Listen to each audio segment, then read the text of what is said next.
Assalamu alaikum, xayrli kunlar, kishlar, qadrli do'stlarimiz, millatdoshlarimiz. Bugun biz jonli efirda fanniy konferensiyaga oyoq bosdik. U konferensiyaning ismi, jismi bizning tarixiy dataga bog'liq. Xatir kuni naq shu kunni 1552 yilda Qozon xonligi jimirilä.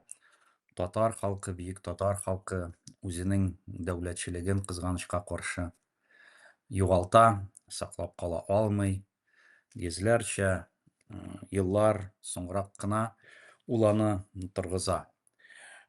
Bu data bizning uchun bikta muhim, qayg'uli.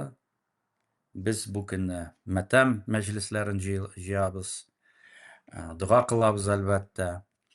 Amma da lakin onun asılın tarixning bar yoqlarini anlaw uchun bizga uni ochiqlarga kerak. Shunga ko'ra biz bu konferensiyani uyushtirgan bo'ldik. Tematikasi aning keng, ko'rasin turli chiqishlar, turli ekspertlar sizning yonda, sizning qarshida chiqish yasayacak. Hozirgi vaqtda bizning martabali, ataqli g'olimimiz, ziyolimiz Yulay Shamil o'g'lu, u Amerika tatari, shunda tug'ib o'sgan, formalashgan professor bo'lib o'sgan kishi, tatar xalqina, tatarning ziyoli, intellektual merosina zo'r ulush kiritgan kishi. Hozirgi vaqtda u Qozog'istonning oldingi Astana universitetining professori. Shunda g'imir eta, shunda ish eta, hamdaki bugun u bizga tatar davlatlarining shu hisobdan Oltin O'rda, Qozon xonligi, Mongol imperiyasi turida biroz suylar, ochiqlik kiritir, chunki bizning tariximiz boy. Shu vaqtda u ko'rasin bikta shitrikli, shunga ko'ra uni anglaw uchun bunda hech shaksiz yaxshi bilgish kerak. Yulay afandi, sizni salomlaymiz, hamdaki sizga so'z. Rahim etingiz. Big zo'r rahmet Ruslan Efendi. Birinciden Tatar Şurası'nın başlangıcı hayırlı bulsun. Hem min de kadirli milletteşlerimni, dostlarını salamlayayım. Benim bugünkü temam Tatar tarihine hem tarihinin dekolonizatsiyalaştırılığına beyli. Hem bunun turunda küp fikir etirge bula, mine 15 minutluk vakit bölündü. Onun için min kıskaçagına bir fikirlerimni anlatırga tırışırmın. Hem anı sonunda vakit bulsa bir iki sözünü kuşup tigi Tatar teorisi niçin şulay barlıkka kilgen, anın turunda da bir iki söz etirgetiler idim. Birinciden postkolonyal halıklarının tarihinde kolonizatorның, imperiyanın bir sur kuşkan ölüşü bulur. Hem küp vakitte kolonizatsiyalangan halıklarının tarihin kolonizator yaza, imperiya yaza. Bizge bunlardan kutulurga gerek. Hem min anın için bir fikrini ortağa salam. Bunda Postcolonial Theory, bu Edward Said'in Orientalism isimli kitabı bulsun, başka anın üstüne tüzülgen başka teoriler bulsun, onlardan ilik Frans Fanon, başkalar. Onlardan hemmesi biz Tatar tarihine da kagılışlı. Mesela Kazakistan'da hazır indi mındi metodikalarını tanıtırga biz tırışabız, bunu bilen tanış bulan başka kişiler de var. Tatar tarihin yanıdan yazı prosesin Mercani İnstitutundaki Osmanlı merkezi alıp bargan. Şimdi eybirler bit kirek ama min Altın Urda turunda, Kazan Hanlığı turunda biraz başka şahadeti bulmagan bir neçe fikrini de etirgetileyim. Minin de ara sıra kerak bo'lganda darslarda Altınurda yoki universitetda boshqa o'rinda Altınurda tarixi bo'yicha ayrim leksiya o'qiyim, chaqiralar. Onun için menda hazır bir PowerPoint prezentatsiyasi bor. Onun için bir qiziq bo'lar sizga, ama bunda 10 slayddan boshlayayım. Slide number 10. U Mongol Dünya İmperiyasını ko'rsatadi, 13-asrdagi hali. Eng boshda Mongoliyada barliqqa kelgan, eng birinchi kurashlar, so'g'ishlar Türkistonda bo'lgan, o'tirarda, ondan so'ng İran orqali yuksa turidan turi Künyak Rusya tufraqlarına, bu Dashti Kipchakka, hem Altınurda birinchi 20 yıllar, 13 asrının 20 yıllarında nechikdir aytaylik, yovlanib ala, ama 1230 yıllarga hatli Batuhan'da barıp da yanıdan yovlaganga hatli bu anın biligi aslında bulmagan. Benim de 11-de ko'rsatirga bo'lar. Slide 11. Sizga bilgili bo'lgan birinchi eng mashhur xonlar Batuhan 1255 yılda vafot etgan. Onlardan so'ng birinchi Musulmon xon Berka xon 1257-1266 yılları arasında bilagan. Eng mashhuri Uzbek xon 1313-1341 yılları arasında.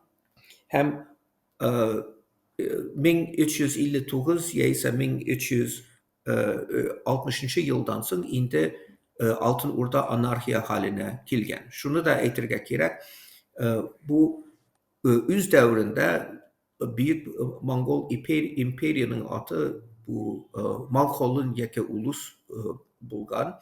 Hem şunun içinde onun bir ölüşü bu ulus Jochi bo'lgan. Jochi da Çingiz Han'ın eng ülken ulu bo'lgan. Belkim Çingiz Han onun çın atası, biyologiyalik atası bo'lmagan, onun için başka Çağatay bilen başka hanlar bilen davlar çıkkan. Ama o mühim tügül. Ulus Jochi'nin iki ölüşten turgan. Künbatışta Akur'da bo'lgan, Künçıgış'ta Kükür'da bo'lgan. Bugünkü günde de tarihçiler bunun turunda sevdeleşip yürüyorlar. Mesela Tatarstan, Kazakistan arasındaki kay bir ayırmaşılık da şundan tura Kazak tarihçileri kay vakitte Akur'da Kazakistan toprağında bo'lgan. Bu anda biraz bir problem. Altınurda termini özü Kazan Hanlığı yavlanıp algandan sonra kullanıla başlıyor. Kazanskiy istoriya degan hizmetde birinchi martaba tilga alına. Endi 12 slaydga borayım. 12 slide. Men Amerikan universitetlarında, hatta Kazakistan'da da şul turunda bir iki söz leksiya o'qiganda men kay vaqtda ko'proq da Amerikada alarning derslik olarak kullangan universitet okuluklarına qarayım. Hem anda şunday ko'p mif var. Çünkü alar Rus historiografiyası, Rus historiografiyasına tayanıp şunu sintez halinde yazalar. Köbüsü kişi Orta Asır tarihinin mutahassisi tügül, bilgiçi tügül. Hem alar tikkine Rus tilinde ya ise İngiliz tilinde yazılan okulaklarga tayanıp üzlerinin kıskaça tarihlerini yazıyorlar. O söz, bunu da İngilizce görəsiz, anda sitatalar. Niçek Mongollar bir naçar yav bo'lganlar, alar bik usal bo'lganlar, niçiktir ilike ko'chma xalqlarga qaraganda tag'inda ko'p ziyon keltirganlar, bik o'z ichindagi bik ko'p disiplina bo'lgan, kishilarni kinatdan yollaylar, bik mobilnilar, tez harakat etalar, alardagi tertip, organizatsiya bik kuchli. Binalarını yok iteler, tikkine salım toplaylar, ciyalar. Hazır indi 13. slayda köçtüm. 13. slayda köçsek, tabii ki Mongollarının niçek fizikalık yukka çıkardılar, her uğrunu tarmar ettiler. Niçek resey ekonomik yağından bir küp zarar görgen, niçektir resey ekonomikasındaki surplus artık resurslarını kullanganlar, aşağıganlar, Resey knyazları niçin Mongollardan kaybır siyasi fikrini öğrengenler. Menimçe ol da Reseydeki Samet Ravi'nin kaydan kilip çıkanın anlar için. Hem psixologiyalık tesirleri hatta Mongollarını hem Stalin'i birge beylerge tırışkanlar. Hem şuluk vakitte kaybir galimler bu kitaptan almagan bulsam da tige Reseydeki şehirlerinin niçiktir tige ziyan kürgenleri anlatalar. Hazır indi 14. slayda geçelim. Slide 14. Mene indi mina kalsa Resey tarihi, Resey'deki historiografide bir butalçılık var. Butalıp bitkenler. Allah karar verelmiler bu Tatar İgası kaçan andan kaçan azat buldular. Bu 1380 yılı Kulikova Polya soğuşundan sonra Stayanlı'ya Ugre yılgasının yanındaki bir konfliktten sonra 1483 yıl yoksa Kazan Hanlığı kolga alıngandan sonra.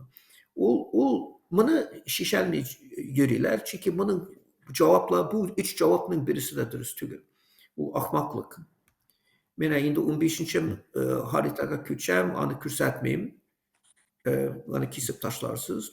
Altın Urdanın şehirlerin kürsətmeyim, 16'ını kesip taşlarsız. So I'm skipping slides 15 and 16. Indi 17. slide 17. Mene kıskaça Altın Urda turunda benim üzümçe adeti bulmagan fikirlerim. Hazır indi sonki 40 yıldan kübrek 45 yıl indi bu meseleler boyunca tikşirip yazgan için kaybır fikirleri de historiografiga kirip gitken. Şunu da etirge gerek, min in birinci, niçin min bu tema turunda niçin mesela bulay çıkış yazayım, yoksa dersler okuyayım. Çünkü min üzüm üniversitede okuçu bulganda, 75. yılda mı, 76. yılda mı, herhalde 77. yılda değil. Mine Urusça okugan in bir kitap, diye Urus tilin, çiğ tili bularak okuganım için, bir kitap okurga tırışkanda, Yakubkovski hem Grekov'un Zalataya Ardaiyo Padение kitabı bir katı tırışıp okudum. Hem min karadım ben bu mindi ahmak eberler yazarlar. O vakitten birde minde kızıgıçılık bir katı arttı. Benim öz tikşirürlerin neticesinde minde şunday fikirler var. Mongol imperiyası bu sevde üstünde kurulgan bir imperiya. Sevde üstünde kurulgan, sevde alıp varıp üsken hem atrarda anda tiki anın kervanları kulga alıngandan sonra anın sevdegerleri ilçilere ütirilgenden sonra ulalar için bir zor bir kavuk buldu. Mene indi rubrukunu Plano Karpini'ni okuganda şunu körürge bula Avrupalı misyonerler, ilçiler Altın Urda tufrakla, Ucuk Yıldız tufraklarına kilgende, Batuhan'ın tufraklarına kilgende. En birinci Mongol askerleri kilip alarını karşı ala. Siz kimsiz ne işliysiniz bunda? Alarını ütirmiler. Alarını talamilar. Alarga iminlik kürseteler. Hem bu dünya tarihinde, ekonomik tarihinde, sevde tarihinde bu mühim bir mesele. Tige imperiyalar yoksa hükümetler niçin sevde yolların sap tutarga ölüş kuşkanlar. İkinci mesele, üçüncü mesele mi? Anda Mongol imperiyası Altın Urdan'ın niçiktir küçme halklarının devleti, anda niçiktir utrakçı hayat yaşayıcı bulmagan, anda cir bilevçiler bulmagan gibi farazlar da bula. Çünkü bunda stereotipler gına, şunu uylarga gerek. Allah bunda Reseylerinin, Resey tarihçilerin dünyasında bunlar tikkine küçme halık bulgan, tikkine kurkınıç halık bulgan, tikkine Resey'e kurkınıç bulganlar. Onun için anda cir bilev tige agrikulturunun tarihi nindi bulgan, andi eberlerini soramilarda. Ama min küp tema arasında Karadeniz'deki İtalyan sevdegerler sevde için kurulgan üç kolonyanın da tarihini biraz öğrendim. Genova, Venezia hem Pisa'nın Sevda ortakları Genova diyor. Sudak für Kafa hem Azak. Alarның tarixini okusağız, anda görəsiz, anda en mühim export ihraç etilgen nerse buğday. Bu kaydan kelip çıktı. Bu buğday bir mühim bulgan, başka eybirlerde bulgan, balık, rubrik mı plano karpini de anlatan anda kerşen perikoptan ötkende anda tuzga salım ciniydiler. Onun için bu da bir ekonomikinin uğruna bir yukarı bulgan hem anda tikkine kıymetli eybirler değil. Kullar da bulgan o ayrı mesele. En köp kul bularak satılan Kıpçak Türkleri bulgan. Kafkaz halkları da, knyazları da, sultanları da öz halkların kullukka satkanlar. Bu kullar da, Kıpçak kulları da, Çerkes kulları da sonradan kaybırı mamluk bulup yetişken Suriye'de, Mısır'da. Onlar tikkine naçar urunga barmaganlar. Hem kaybir kişi Venedik'de yaşayan, başka işte yürüyen, ide hizmet etken, o rese tarihi namesine, historiografiyasını karasanız, o kitapları karasanız, Atikkine Uruslarını kulga alıp alarını satıp bitirdi. Ama hiç şolay değil. Şuluk vakitte devletinin strukturunda benim dissertasyum şuna bağışlangan idi.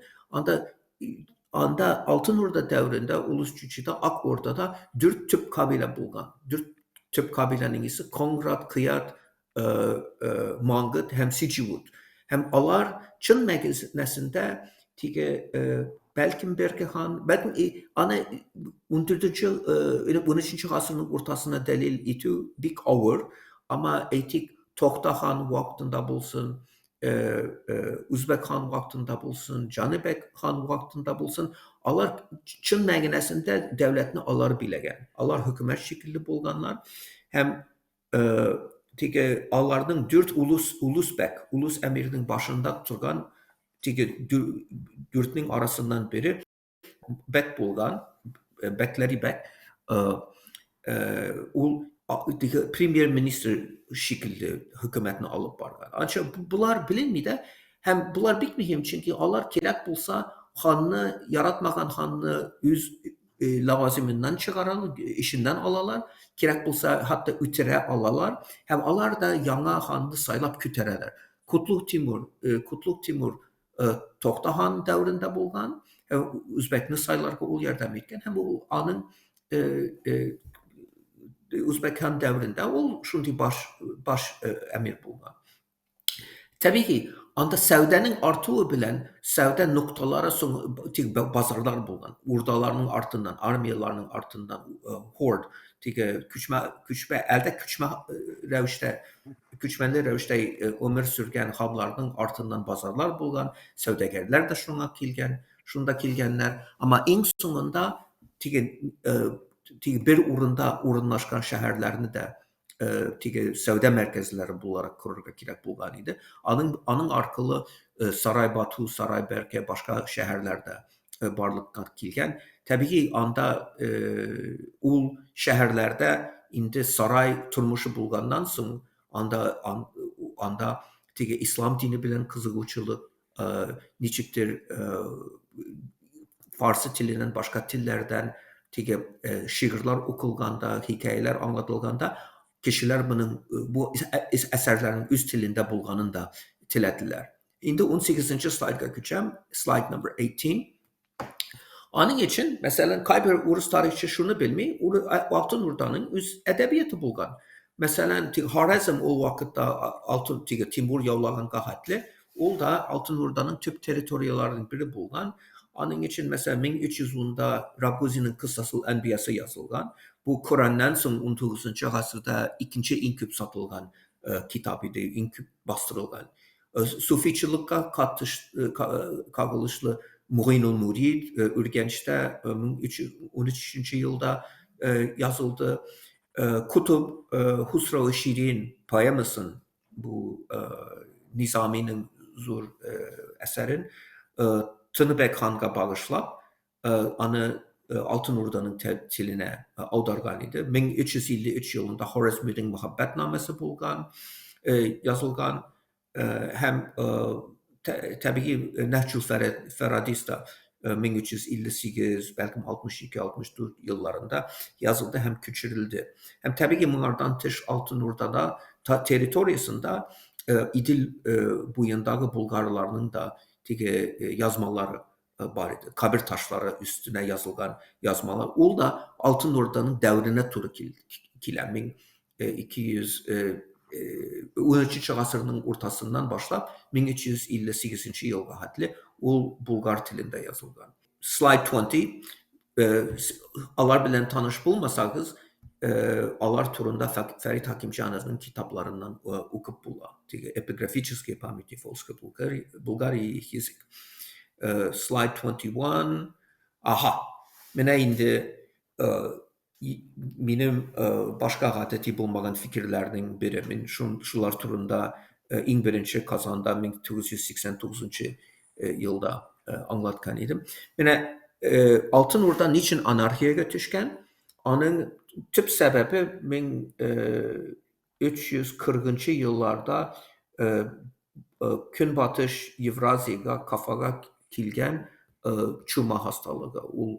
Veba, çuma, Rusçası babonniye çuma, İngilizcesi bubonic plague. Onun için sebep bulgan bakteriyumun ismi Yersinia pestis.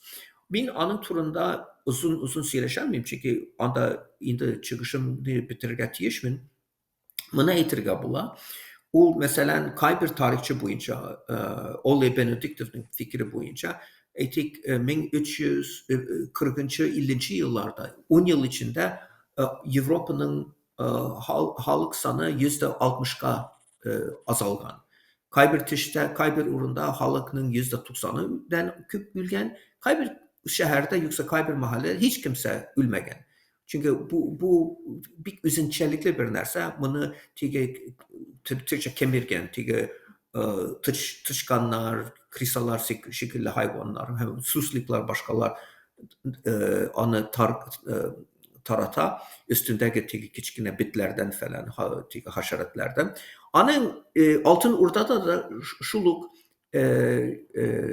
izleri bulgan, belki İdil Bulgar'da, başka işte belki tağın da güçlü neticeleri bulgan.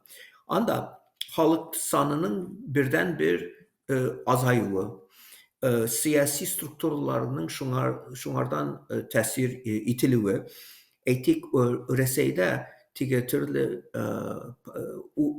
cir üstüne kurulgan knyazlikler arasında knyazlar ülkende hükümet küçeydi.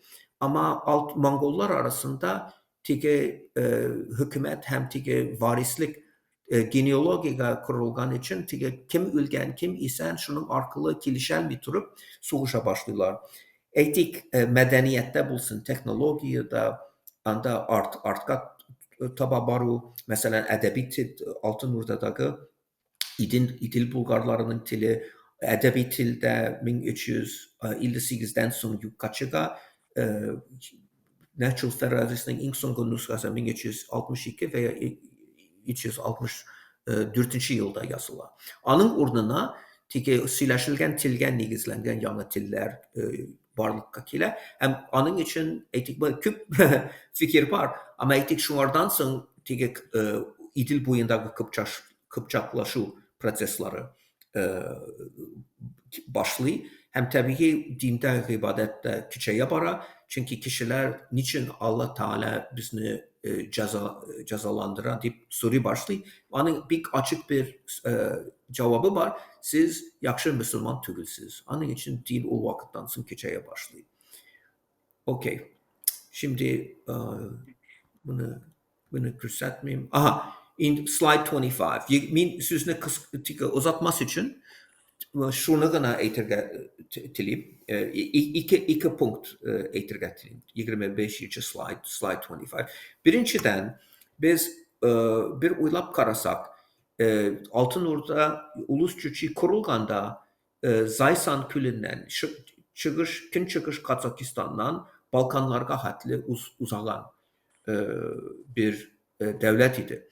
Amma 1430-cu illərdə etik birinci bulub Kazan yaklarında, ondan sonra Kırım yaklarında, ondan sonra Astraxanda başqa tişlikdə yangi xanlıqlar qurulğanda onlar bir kichkina. Tegi Altın Urga qaraganda bir kichkina.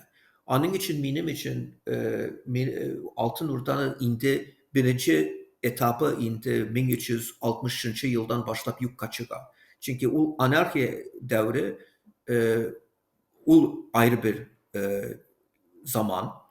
Hem Toxtamış han kilgəndə onun yanında 4 grupa bolğan. Şirin, Barın, Argın, Kıpçak kabileleri bolğan. Hem onlar da Kırım Hanlığının hem Kazan Hanlığının tüp halıkları bolğan. Demek depopulasya gün batışta şunday güçlü bolğan. Gün çıkıştan kilip kişiler sonundan Altın Urga'nın urnuna Kazan hanlıklarının tüp halkın təşkil edə. Onun için zor özgərişlər var. Amma mən elekki Altın Urga'nın strukturası falan, siyasi strukturası turalı niyetkəm, o Kazan Hanlığında, Kırım Hanlığında devam edə, hem o 4 əmirinin ismi Karaçibek, Karaçibiləri, o sistemi. Onun için bir uylasanız Kazan Hanları da saylanaydı, hem onları yaratmaganda bu milli o hanlıqdakı aristokratiya, demək bu 4 kabile təşkilatları, hem onların başlıqları hanga karşı turgan. Mənə indi biz milli tarix olarak qarasaq, təbii ki, siz eytələsiz, Şirinlar, başqalar xiyanət etkənlər, onlar Kazan Hanın artıından Uruslarga satqan tip sözlərini eytirgə bula. Amma bir profesional tarixçi olarak qaraganda 16-cı yüzyılda milliyetçilik bulmağı. O 19-cu asırdın fenomeni. Hem en sonki sözüm şu, bizning tariximizni negizgi komponentların İdil boyundagi Bulgarlarning tarixindən 10-cu asırdan başlap İslam dinin kabul etdi. Ondan sonra Altın Urda, urduna Kazan Hanlığı, ondan sonra 19-cu asırdagi Rusya imperiyasının İdil boyundagi, İdil Ural boylarındagi Müslümanları. O bir teoriya. O teorinin kurucusu Şihabettin Mercani, onun turunda yazganım var. Hem onun için biz bugünkü günde biz tariximizga şulay qararsak, o bizning ülken alimi Şihabettin Mercani'nin mirası, bizga vasiyeti. İhtibar etganligingiz için rahmet. Bek zo'r rahmat sizlarga. Bek zo'r rahmat Yo'l efendi, bek jintikli chiqishingiz uchun. U bizni narsaga yo'naldira. Birinchidan tariximizni buyuk, tariximizni biluv maslahat bor bizga. Chunki tarixini bilmagan millatning kelajagi yo'q qizg'anishga qarshi. Mana shu agarda chin ravishda biz tariximizni turg'izsak, demakki alg'a taba otlarga bizning potensialimizda bo'lacak. Bek zo'r rahmat sizga, Yo'l efendi, sizga zo'r o'ngishlar, ijodiy o'ngishlar, professional o'ngishlar tilaymiz albatta. Ko'rishamiz Alloh bersa. Chaqirganing için bek zo'r rahmat. İnşallah hem sizga da o'ngishlar tilayman. Amin. Rahmat. Итак, спасибо нашему многоуважаемому профессору, который дал такую развернутую историческую картину. И после этого, конечно, хотелось бы услышать политический анализ от человека, который непосредственно занимается этим, занимается на профессиональном уровне. Речь идет о Ринате Мухаметове.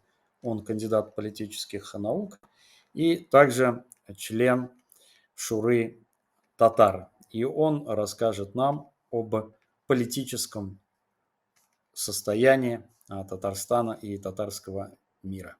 Ринат Рахимович, пожалуйста. Саламу алейкум рахматуллахи баракату, дорогие соотечественники, друзья, коллеги, братья, сестры. Рад всех видеть. Зур Рахмат, спасибо, что собрались. Я думаю, давайте начнем уже с самого основного, с центрального, с наболевшего. Я не буду тут, наверное, оригинален и скажу банальность, что Татарстан, татарский народ, татарская нация во всех смыслах нация, и в домомодерном, и модерном, постмодерном, в очередной раз в своей истории стоит перед каким-то критическим вызовом и как бы, испытывает судьбу на прочность и должна будет доказать свое право на существование в истории. Тут можно спорить, насколько этот вызов критичен, насколько серьезен, но все согласны, что вызов этот есть, и от него будет, от того, как мы на него ответим, будет зависеть вообще будущее татарского народа. Э, Тут уже почти на официальном уровне в самом Татарстане со стороны официальной власти казанской уже звучат такие выводы, что татарскому языку осталось там примерно 50 лет, а если языку основы национальной жизни, основы вообще этничности 50 лет, то значит там через какие-то там считанные десятки лет татары рискуют превратиться и сойти на то примерно положение, в котором сегодня находятся многие другие народы России, как, например, карелы, там, коми, удмурты, которые вроде как обладают тоже своей национальной государственностью в рамках Российской Федерации, ну, официально своими республиками. Ну, понятно, что это уже такой, некая такой резервация, такой заповедник. И говорить о какой-то серьезном национальном движении, каком-то проекте развития в данном случае не приходится. Так вот, татары, если мы не принять каких-то серьезных решений, не начать что-то срочно делать, как бы этого пафосно не звучало, вот они рискуют скатиться примерно на такой же уровень. И это произойдет через несколько десятков лет, если судить просто по нынешним тенденциям, по статистике, по всем каким-то даже прям официальным данным. А если не по официальным, то, может быть, даже и у нас нет этих десятков лет, может быть, счет идет уже там на пару-тройку пятилеток. Почему так произошло с нами? Ведь татарское национальное движение в конце 80-х, в начале нулевых было одним из основных вообще двигателей, можно сказать, преобразований и национальной жизни в целом во всей России. Да. И не только сам Татарстан, не только проект Республика Татарстан в составе Российской Федерации, также и многие другие национальные республики, и обязаны своим суверенитетом, своим каким-то национальным развитием, шансом на это развитие, который у них был примерно со второй половины 90-х, там, может быть, по середину нулевых. Так вот, они обязаны во многом тем толпам, тем тысячам людей, которые выходили на улицы в Татарстане и требовали суверенитета, самоопределения. И почему так получилось, что вот уже к середине 90-х это национальное движение так быстро сошло на нет? Это отдельная тема, которая требует тоже для нашего будущего разбора и очень тщательного критического анализа. Но я так подводя итог скажу, что получается, что где-то там в середине 90-х вот это самое национальное движение уже сошло на нет, как бы посчитав, что дело сделано, что суверенитет обеспечен, что все необходимые бумаги с Москвой подписаны, что республика сформирована. Дальше как бы дело техники, и пусть этим занимаются вот эти бывшие советские партократы, которые очень быстро нашли себя в этой ситуации, слились в одно, там уже трудно разделимое такое вот массу, назовем которую некой такой новой татарстанской элиты, такие вот новые татары, слились они вместе, эти вот партократы, бывшая партноменклатура с олигархами, с криминалом в одну такую вот единую массу. И примерно там уже к десятым годам уже 21 века они успешно и эффективно разменяли этот наш с вами суверенитет, нашу с вами как бы национальную перспективу на собственные активы, конвертировали это банально в большие деньги, в состояние. И по сути, как бы на этом национальный проект татарский в начале 21 века завершился. Сейчас как бы идет уже просто некая оптимизация, да, и уже последние как бы штрихи подводятся под этим всем. Понятно, что если Республика Татарстан сохранится, то это будет во многом просто номинальное некое образование, а по сути это просто Казанская губерния в Российской империи в новом его каком-то очередном изводе. Картина печальная, картина понятная, да. И именно вот эта ситуация с национальным движением, с его состоянием этого национального движения, которое там близко к нулевому, она как бы усугубляет, да, наше положение в целом татарского народа и его возможности отвечать на новые вызовы. Поэтому мы сегодня, ну, по сути, стоим перед выбором, что мы должны сформировать повестку татарского национального движения, национального проекта снова, да, вот после 80-х, 90-х снова должны это переосмыслить и как бы сформировать платформу, с которой мы можем выступать и претендовать на будущее, претендовать на свое место в истории, на пространствах Северной Евразии. Я убежден, что татарский национальный проект – это не только сабантуи, это не только ичпичмаки, это не только песни под гармонь и тюбетейки. Это в первую очередь должен быть серьезный политический проект.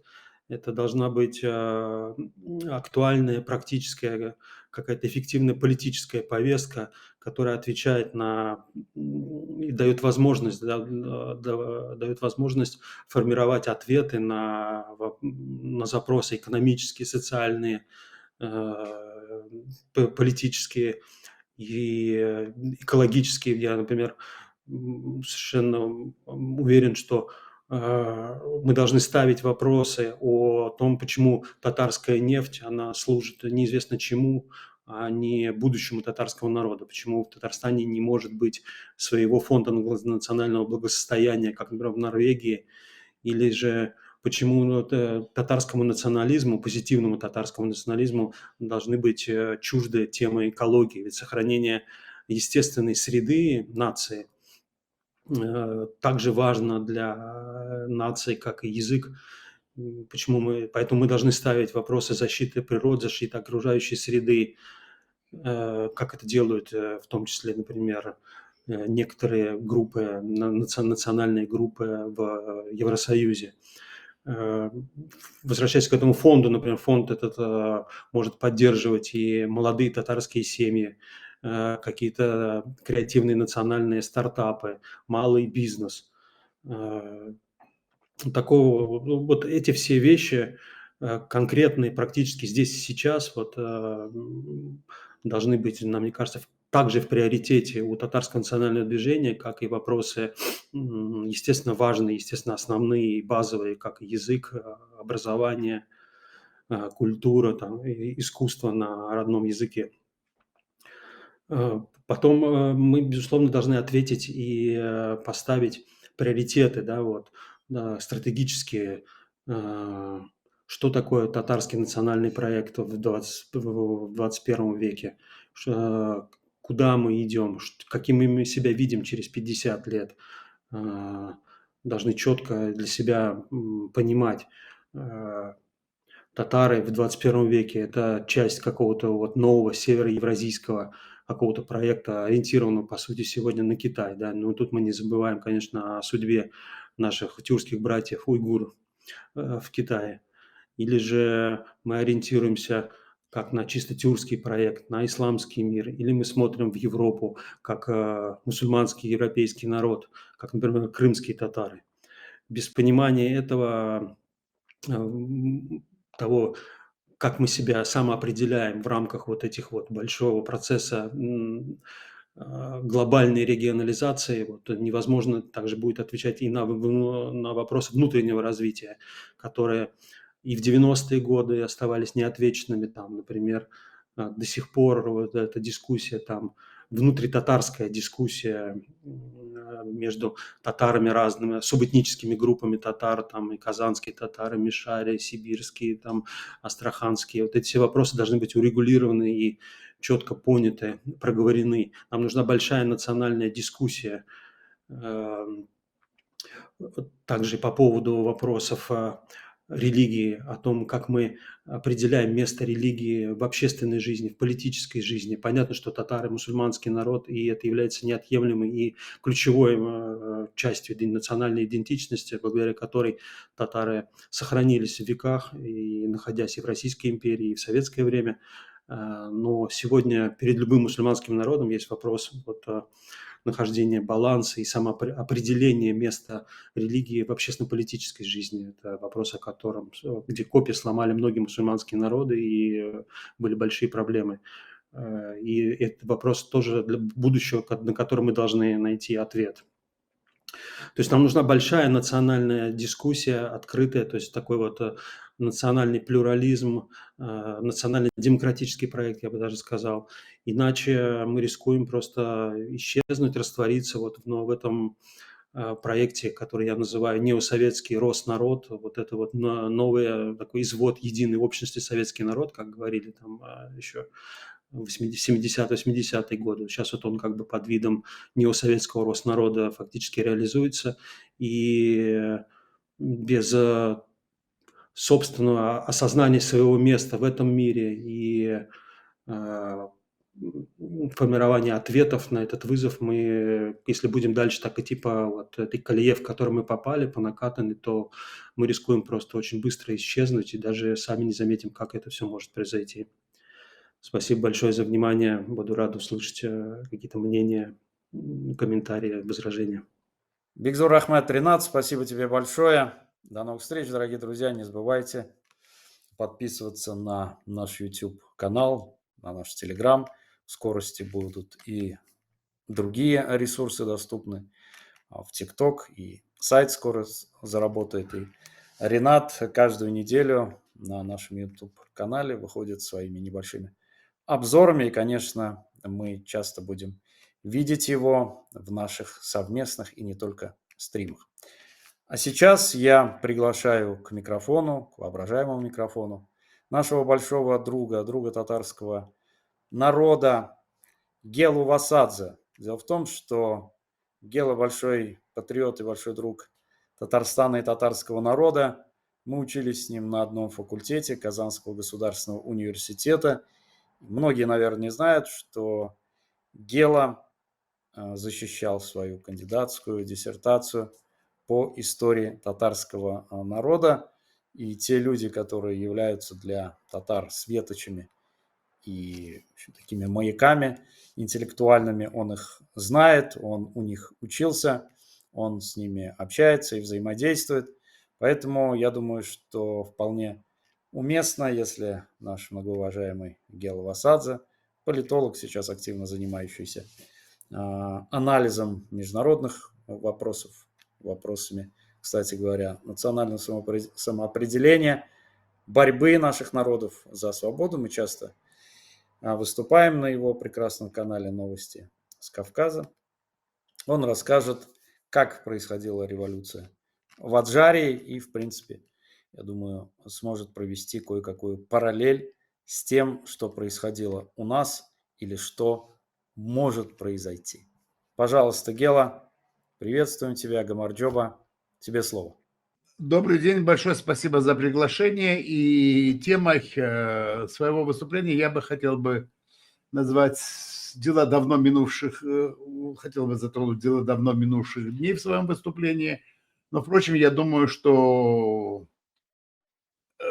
опыт определенный, он всегда полезен, а я хотел рассказать вам об опыте революции Роз в Аджарии. В двух словах скажу о регионе, из которого я сам родом, в общем-то, и который является достаточно уникальным, не только для Грузии, но, я думаю, и на всем, скажем так, евразийском пространстве. Аджария сама по себе возникла в результате османских завоеваний. аджарцы как таковые, мы не были отдельной народностью, в отличие от других народностей Грузии, ну, например, там гурийцы, меретинцы, мегрелы, картлийцы и так далее. И вообще аджарцы состоят из двух разных народностей. Первое – это прибрежные, это гурийцы, а, значит, высокогорная Аджария – это месхетинцы. Большая часть Месхетии сейчас находится на территории Турции, какая-то часть сейчас находится на территории Грузии, это Ахалцихе, это Халкалаки, вот эти, Южная Грузия. Так вот, почему была создана Аджария, как так получилось, и вообще, как называлась раньше Аджария, вплоть до советской власти, эта часть называлась просто мусульманская Грузия. То есть место, где живут грузины-мусульмане. Но так как советский режим был режимом атеистическим, а по Карскому договору с Турцией эта область должна была иметь автономию, то решили назвать просто названием реки, которая протекает действительно через всю Аджарию, через всю территорию Аджарии. Есть такое село Аджара, это в Верхней Аджарии, вот там как раз таки и берет эта речка свое начало, ну и впадает она, соответственно, в Чарохи уже недалеко от берега Черного моря. Аджари Сарли, то есть вода Аджары. Поэтому и назвали Аджари.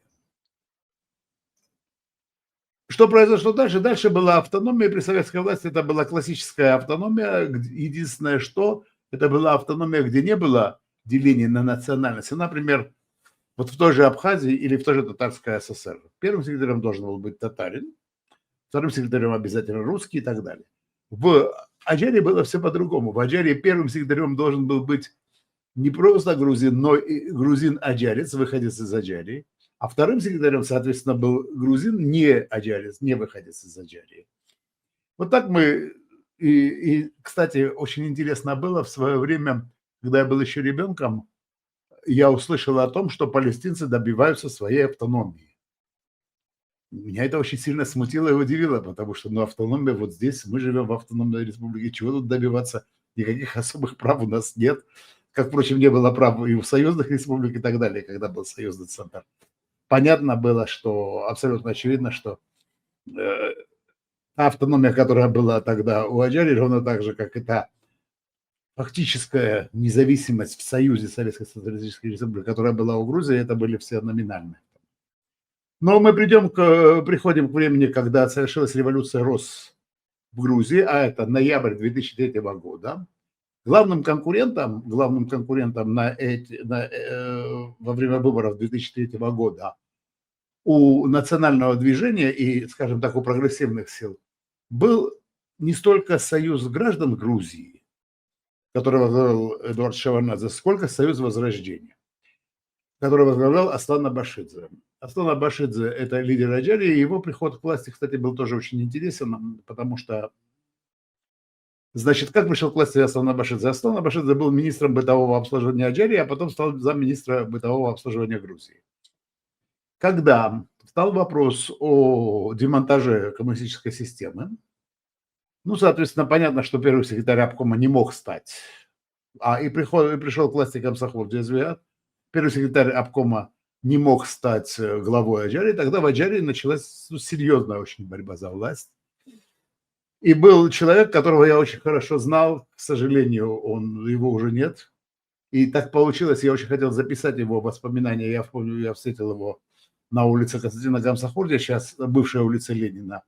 Как раз таки за пару дней до его смерти мы договорились, я говорю, я зайду к вам, он был тогда депутатом Верховного Совета Аджарии, я зайду к вам, я говорю, ваши воспоминания не абсолютно бесценны.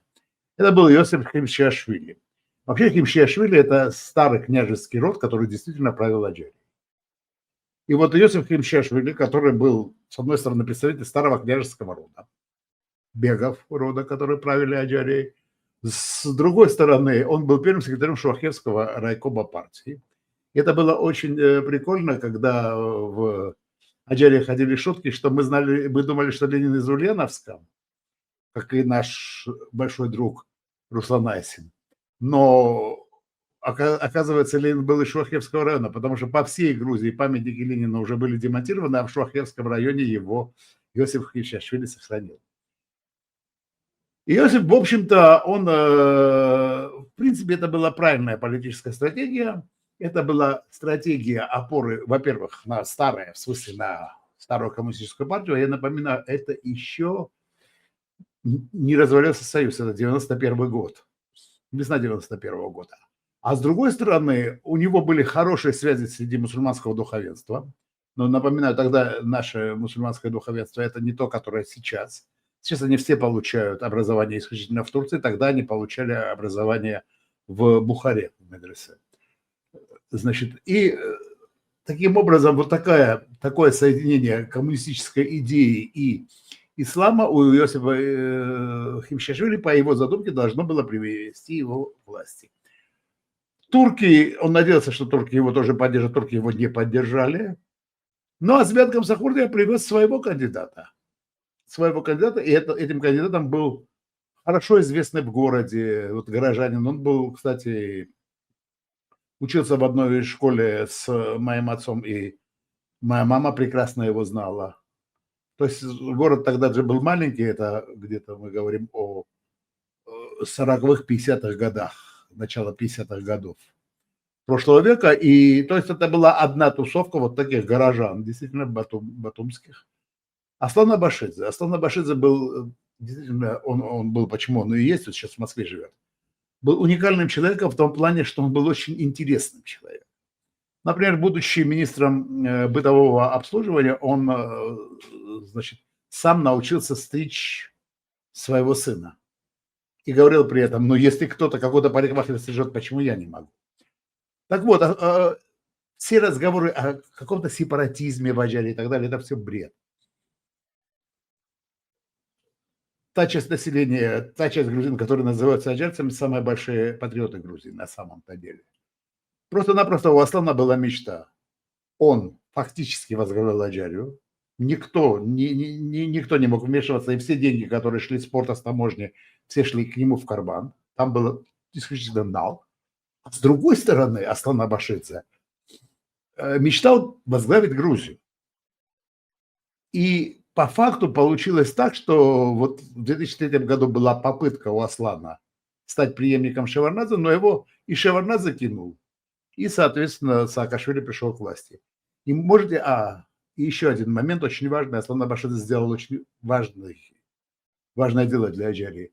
Когда в Грузии шла гражданская война, и когда фактически, банды вооруженные подошли к Аджарии, говоря о том, что у нас там растут доллары на деревьях, Аслан Абашидзе выдвинул танки и остановил их на Шелоке и сказал, давайте не будем устраивать, значит, братоубийственную войну. Какие это были танки? Откуда у Аслана были танки? Понятно, что это были танки России. Потом Аджария, она стала оплотом России в Грузии. У Аслана были такие ужасные отношения с турками. Он просто мелкий бизнес там все равно просачивался, а любой другой турецкий бизнес он близко не подпускал к Батуми. Ну и в Батуми, соответственно, ничего не делать, город загнивал. Когда-то 120-тысячный город, там стало население менее 100 тысяч. И вся инфраструктура была разрушена, уверяю вас. Вот представьте себе, в Тбилиси приходит Михаил Саакашвили, а Аслан Абашидзе здесь. В Батуми, да, мы ездили, то есть, хотя был даже пограничный контроль был у Аслана, но он не назывался пограничным контролем, но проверяли машины на предмет там оружия, наркотиков, они там свое. То есть не все машины тормозили, но могли тормознуть и проверить. Так вот, к этому времени стало ясно, что Аджарию нужно возвращать конституционное поле Грузии. Тем более, что всех очень досталось. С ним случилась трагедия, на самом деле на него было совершено в самом начале покушение, и после этого его фактически взяла в заложники его же госбезопасность, пугая его тем, что его хотят убить и так далее и тому подобное. В общем-то, ситуация скатилась до маразма. В университетах был такой предмет мемедология. Можете себе представить, это предмет, который, в общем-то, назван в честь дедушки Аслана, Мемеда Абашидзе. Так вот, и стало ясно, что просто необходимо менять власть, и Аджария была готова к революции РОС своей. Но как это было сделать? Мы тогда, инициативная группа, при поддержке государственной власти, конечно же, и поддержка из нее была очень серьезная, создала объединенную оппозицию «Наша Аджария». В каждом регионе это было очень легко сделать. В каждом регионе, тогда еще интернет не был так сильно развит, но была уже мобильная связь. В каждом регионе у нас было, в каждом районе Аджарии, в каждом квартале Батуми, чуть ли не на каждой улице у нас были свои координаторы с мобильными телефонами, которые немедленно звонили. Вот когда мы создали структуру, была внутри структура, это я возглавлял информационно-аналитический отдел нашей Аджарии. В чем была моя функция? Работа с координаторами, они звонили мне, если что-то случалось, а я уже звонил медиа или отправлял там по интернету мейлы им, чтобы те срочно отреагировали, поэтому у нас была координация фактически на маю месяце, то есть к началу революции, у нас была координация на уровне очень высоком. Для того времени, учитывая, что никаких социальных сетей тогда еще не существовало, не забывайте. Любое действие властей внутри Аджарии сразу же становилось известно как всем посольствам, так и всем, соответственно, так и прессе, и мировой, и так далее. Действительно, мы создали информацию. Но как ни готовься, все равно все случается неожиданно. А неожиданно случилось вот что, неожиданность, какая случилась во время революции. Начали уезжать от Аслана люди. То есть бежать просто. Его же сторонники, его же те, которые когда-то были мэрами, и там занимали высокие должности и так далее и тому подобное. В багажниках еще как-то начали уезжать в Батуми. И был, у него охрану возглавлял российский генерал Неткачев. И они ничего лучшего не нашли, как взорвать мосты. Они взорвали мосты, и вот это было началом конца, потому что в самом Батуми было возмущение. Студенты вышли на улицы, которое составляло 3000 человек, это огромное количество, начало их избивать. В итоге, когда мне сказали, что неожиданно сказали, я вам скажу так, что где-то в час дня мы еще не знали, что вечером уже начнется революция. Но когда сказали, что все, выходим в финал, я просто сначала Коба Хабази тогда возглавлял нашу Аджарию, я фактически был у него замом, он меня позвал и говорит, слушай, говорит, позвони, говорит, Руслану Хаджишвили, скажи, что вот так и так мы выходим в финал. Когда я позвонил и сказал, потом я говорю, Коба, я говорю, сейчас нужно звонить всем координаторам, всем абсолютно, потому что нужно количество, а уже не надо думать о том, узнают они или не узнают. Они уже знают. Они Руслана Хаджишвили телефон 100% прослушивают. Они уже знают все. Кабулецкий. Ну и, соответственно, значит, сели все и начали звонить. До какой степени мы не были подготовлены, я вам скажу. У нас не было денег на балансе, и вот Реваз Челябадзе, знаменитый наш футболист, известный наш футболист, который, звезда мирового футбола, по сути, который пришел к нам в офис, я говорю, Реваз, денег нет, и он тогда достал деньги и купил нам 7 сим-карты, чтобы мы звонили. Можно ли за 3 часа в городе, который меньше 100 тысяч, собрать 5000-ный митинг? Оказалось, что можно. Оказалось, что можно, и более 5000 человек уже стояло возле университета. Студенты, молодежь, и не только молодежь.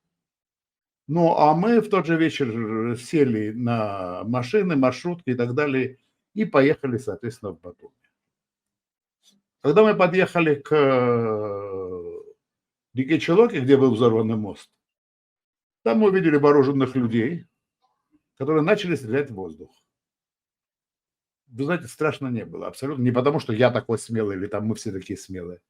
Мы не верили в то, что они могут начать стрелять в нас. И они, конечно же, в нас не начали стрелять.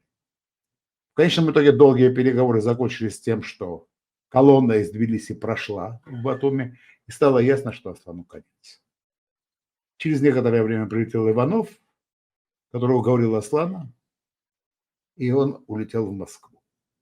Так Аджария бежала от русского мира. Сразу же хочу сказать, что случай уникальный, еще раз я вам говорю, потому что и на той, и на другой стороне были люди, которые были родственниками, друзьями. Очень был Батуми камерный. Вот сейчас Батуми вырос, сейчас Батуми, конечно же, не узнать.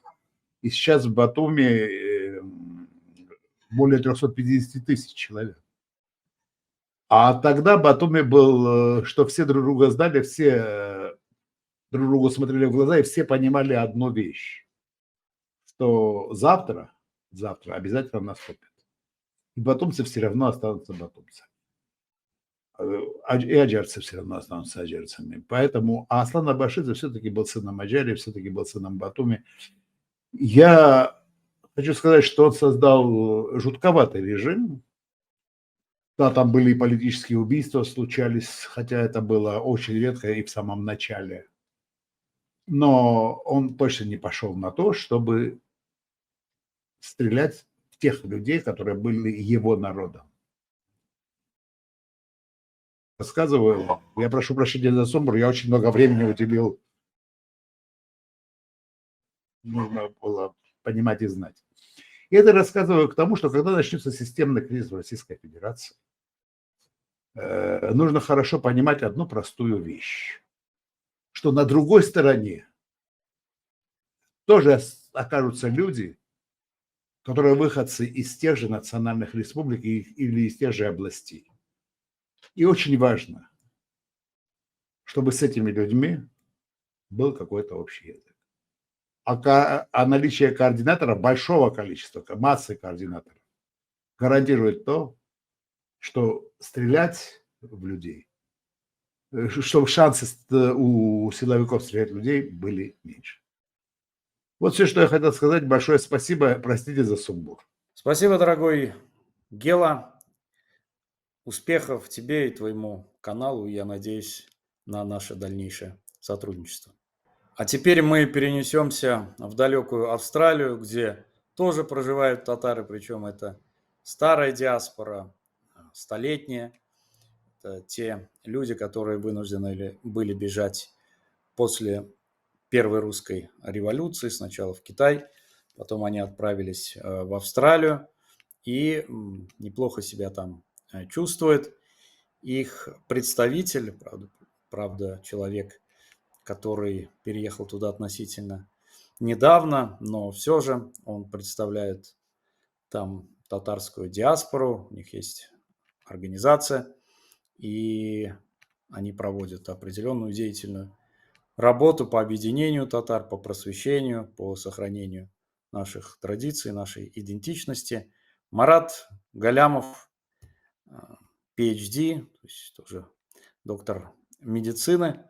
Знаю я его уже давно, человек, который всей душой и сердцем болеет за состояние татарского народа. И он расскажет нам о том, как живут татары в Австралии, чем они занимаются и какие планы имеют. И я с гордостью должен сказать, что Марат тоже присоединился к нашему общему институту, к нашему проекту татар мира, Совета татар мира, и будет представлять тот далекий от нас по географии, но не по духу австралийский континент.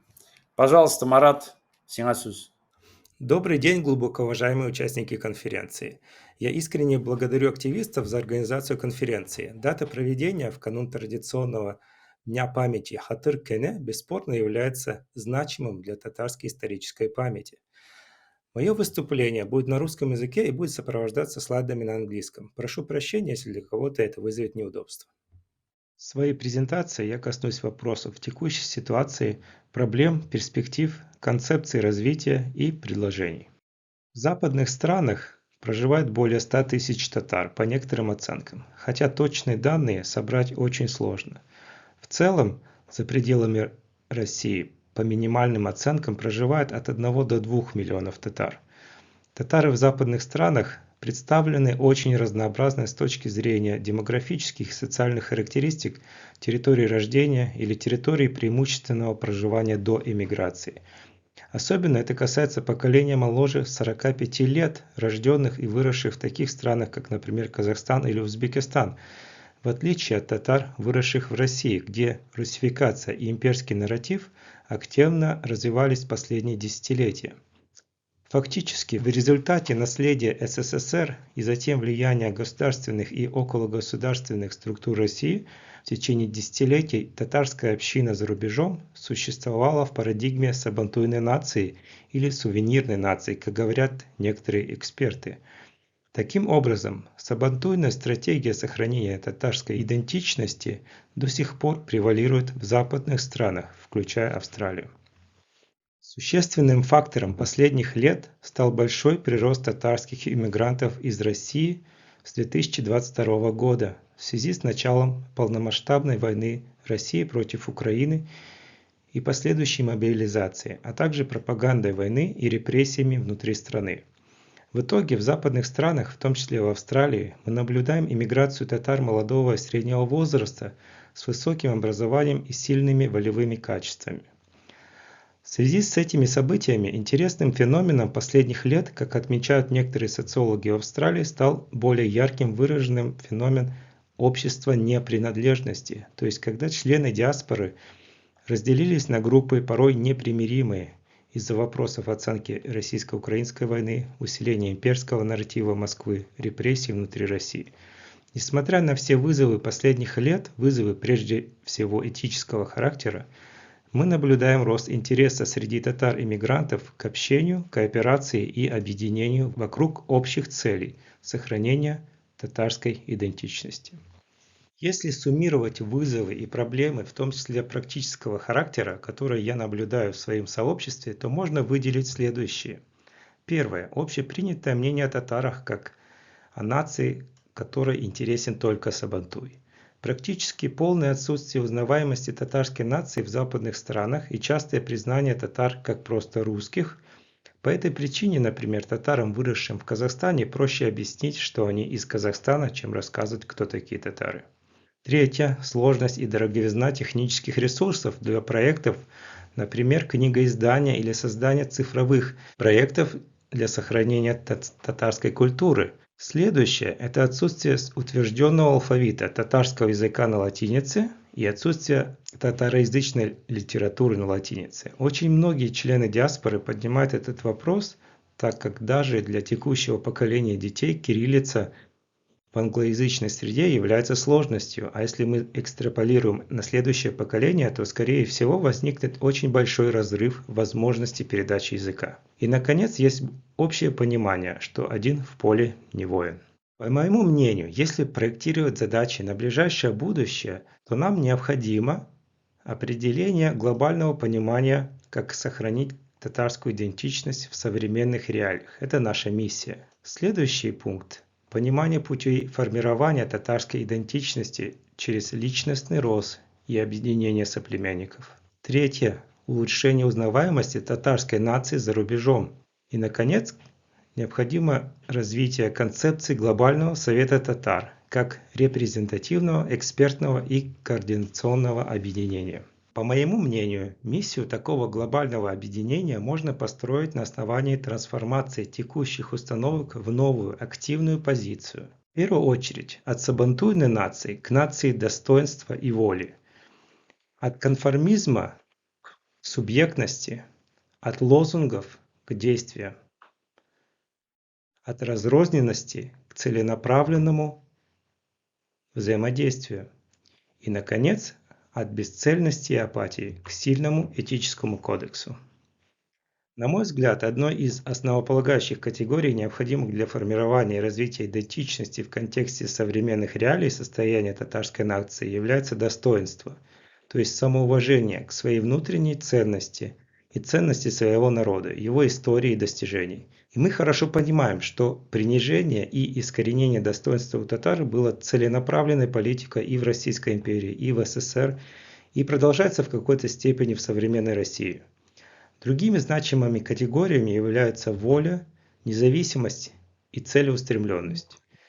Открытое мышление и образованность являются краеугольными атрибутами успешности в современном мире, и это также необходимо для выполнения нашей миссии. И, наконец, формирование индивидуальной и национальной субъектности, солидарности и эмпатии в нашем сообществе будут означать достижение уровня сформированной нации, способной противостоять вызовам, сохранить свою идентичность и передать наследие будущим поколениям. В вопросе практической имплементации мне видится уместной следующая концепция экстерриториального глобального совета татар мира. Первое. Условно назовем философский уровень, который будет отвечать за стратегическое целеполагание и концепции. Второе. Экспертный уровень, который будет заниматься развитием по областям знаний. Третье. Координационный уровень, который будет оказывать координационную поддержку независимым сообществам в различных странах, помогать находить ресурсы и техническое обеспечение тех или иных проектов, делиться знаниями и опытом. В качестве подходов к улучшению осуществления проектов я бы хотел привести следующее. Например, при внесении в традиционные культурные мероприятия, как тот же Сабантуй, элементов, которые будут направлены на формирование национальной идентичности согласно стратегии, но при этом будут сохранять солидарность и не приводить к разрозненности. Это непростая задача порой. Второе. Развитие платформ по интересам, где татары из разных сторон света могли бы осуществлять свои локальные и глобальные проекты. Третье. Создание команды технической поддержки проектов. Наиболее часто востребованным здесь является поддержка в цифровой сфере. Четвертое. Социологические исследования, на мой взгляд, будут необходимы на регулярной основе для мониторинга диаспоры и получения обратной связи. Пятое. Создание дорожной карты для увеличения узнаваемости татарской нации за рубежом. И, наконец, это принятие алфавита на латинице. Вкратце я бы хотел привести несколько ярких, на мой взгляд, примеров улучшения узнаваемости татарской нации в мире. Эмиль Хабибуллин Луй – студент из Филиппин, автор англоязычных аудиоподкастов «Эхо Татарстана» об истории татар на платформе Spotify. Следующий пример. Официальное признание Сабантуя местными властями в штате Вашингтон, США в качестве праздничного мероприятия. Другой хороший пример из США – это выездная школа, организованная Алима Академией. Еще один пример – это профессиональный этнограф-татаровед из Японии Мидзуки Накамура. В конце 1924 года она опубликовала собственное этнографическое социологическое исследование о татарах-иммигрантах в Алматы, Казахстан. Я думаю, многим будет интересно прочитать это. Я не буду вдаваться в подробности, статья доступна бесплатно онлайн в полной версии. Далее я хотел бы рассказать о деятельности, которую мы ведем в Западной Австралии. В этом году по инициативе диаспоры из Казахстана мы создали ассоциацию диаспор тюркоязычных народов под названием Центральноазиатская ассоциация Западной Австралии. Мы намеренно пошли по пути создания некоммерческой организации с корпоративной структурой, так как это дает больше возможностей получать местные гранты на мероприятия и проекты. Хотя, безусловно, это требует больше усилий и работы. В настоящий момент, после 2 месяцев функционирования, у нас более 100 зарегистрированных членов тюркоязычных диаспор.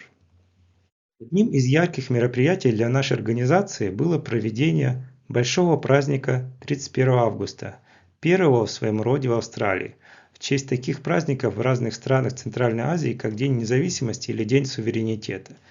Как все знают, в начале 90-х август отличился парадом суверенитетов. Мы таким образом отметили 35-летие Декларации о суверенитете Татарстана. Интересным аспектом мероприятия стало то, что мы соединили традиционные культурные выступления и национальные угощения под знаменем гражданско-просветительской деятельности. Было приятно видеть, что такого рода мероприятие было интересно как активистам из разных диаспор, так и большому числу неактивистов. Мероприятие посетили в том числе русские, украинцы, корейцы, некоторые из которых были родом из Центральной Азии. Я бы сказал, интерес выходил за пределы простого узкоэтнического компонента.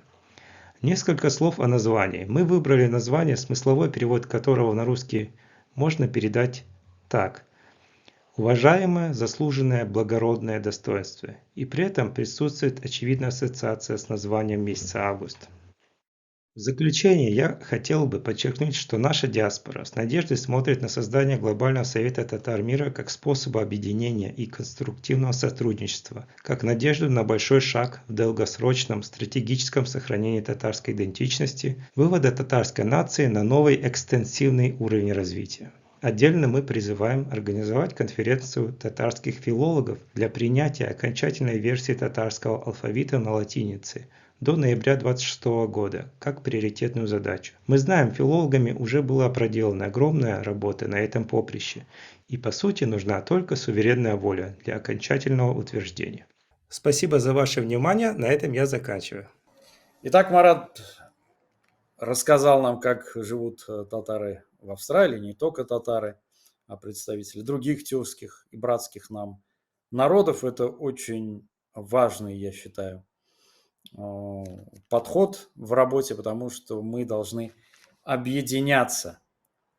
И, собственно, в этом залог нашего успеха. Только так мы сможем противостоять тем тенденциям, которые накатывают на нас словно бульдозер. Так мы можем противостоять агрессии России, которая уже сейчас источает свой ужас, свою ненависть, видя, как народы России объединяются, как тюрки мира объединяются. Значит, мы на верном пути. Поэтому опыт организации, которую представляет Марат Галямов в Австралии, для нас крайне важен, релевантен и необходим.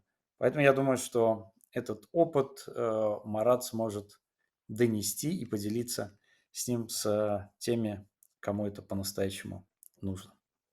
Ну а теперь от жаркой и теплой Австралии мы перенесемся в не менее далекий континент Канаду, где нас уже ждет своего часа, своего эфира Дамир Абдулов. Дамир занимается профессионально вопросами экологии, также присоединился к нашему проекту, представляет Совет татар мира там, на далеком североамериканском континенте, и он очень озабочен вопросами экологии.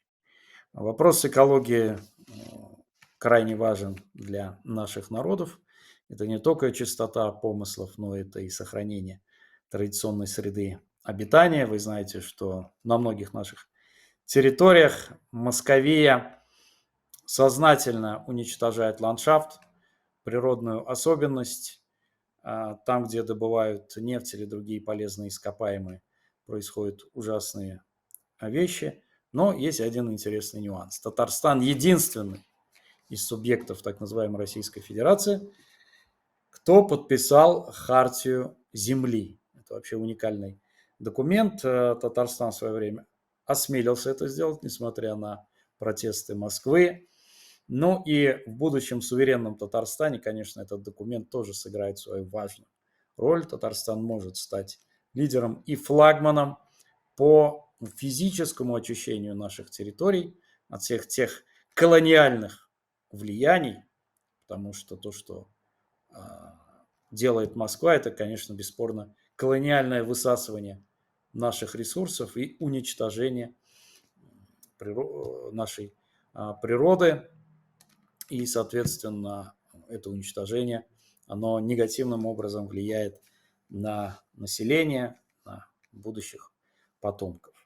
Итак, Дамир, у тебя 15 минут. Пожалуйста, представляй свой доклад. Всем доброго времени суток. Рад приветствовать участников конференции, слушателей, зрителей конференции и в их лице всех людей доброй воли, всех честных, приличных людей, которые в состоянии будут смотреть эту трансляцию. Тема доклада, посвященного очередной годовщине падения Казани как столицы Казанского ханства в XVI веке. Тема доклада «Экологичность сознания как фактор и принцип экзистенциальной ориентации коренных автохтонных культур». Я бы хотел начать раскрытие темы с обзора очевидных эмпирически несомненных характеристик тюрко-татарской культуры в масштабах суперэтноса, то есть широкого охвата, и ее частного случая булгаро-казанской вариации в исторической ретроспекции в современном виде.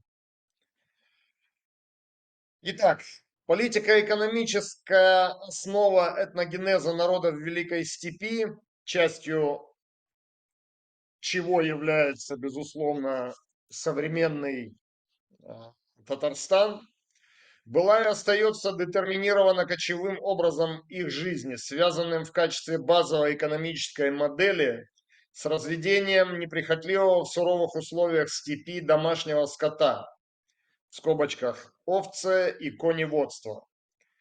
Даже самые базовые знания о таком образе жизни делают очевидным необходимость теснейшей органической связи акторов с непосредственной средой их обитания. В отличие от живших в домах и избах земледельцев и ремесленников, живущий в юрте или вигваме кочевник никогда не мог себе позволить роскоши потерять связь с землей и другими первоэлементами. Этот же фактор во многом определил сначала экзистенциальные этические императивы, а затем и системы религиозно-духовного поиска, как своего рода защитных механизмов этногенеза с гарантией его длины, измеряемым веками и тысячелетиями. Полная хронологическая палитра теодицеи и этногенезиса кочевых культур охватывает максимально широкий спектр эволюции абстрактного и прикладного, духовного и экзистенциального поиска от доисторического трансового шаманизма до рафинированных форм монотеистического дискурса современных тюрко-татарских культур. Обусловленная номадическим образом жизни хозяйствования в течение долгого времени своего генезиса, тюрко-татарская культура в ее широком понимании несет в себе практически все реквизиты экзистенциальной, социологической и политической субъектности и жизнеспособности в качестве субъекта мировой истории и международного права. Именно эта субъектность позволяет сегодняшним акторам мировой политики вести суверенную внешнюю политику. Я имею в виду страны, которые являются членами ООН, странами тюрко-татарского мира, являющиеся членами ООН и признанные в этом качестве, в качестве суверенных государств.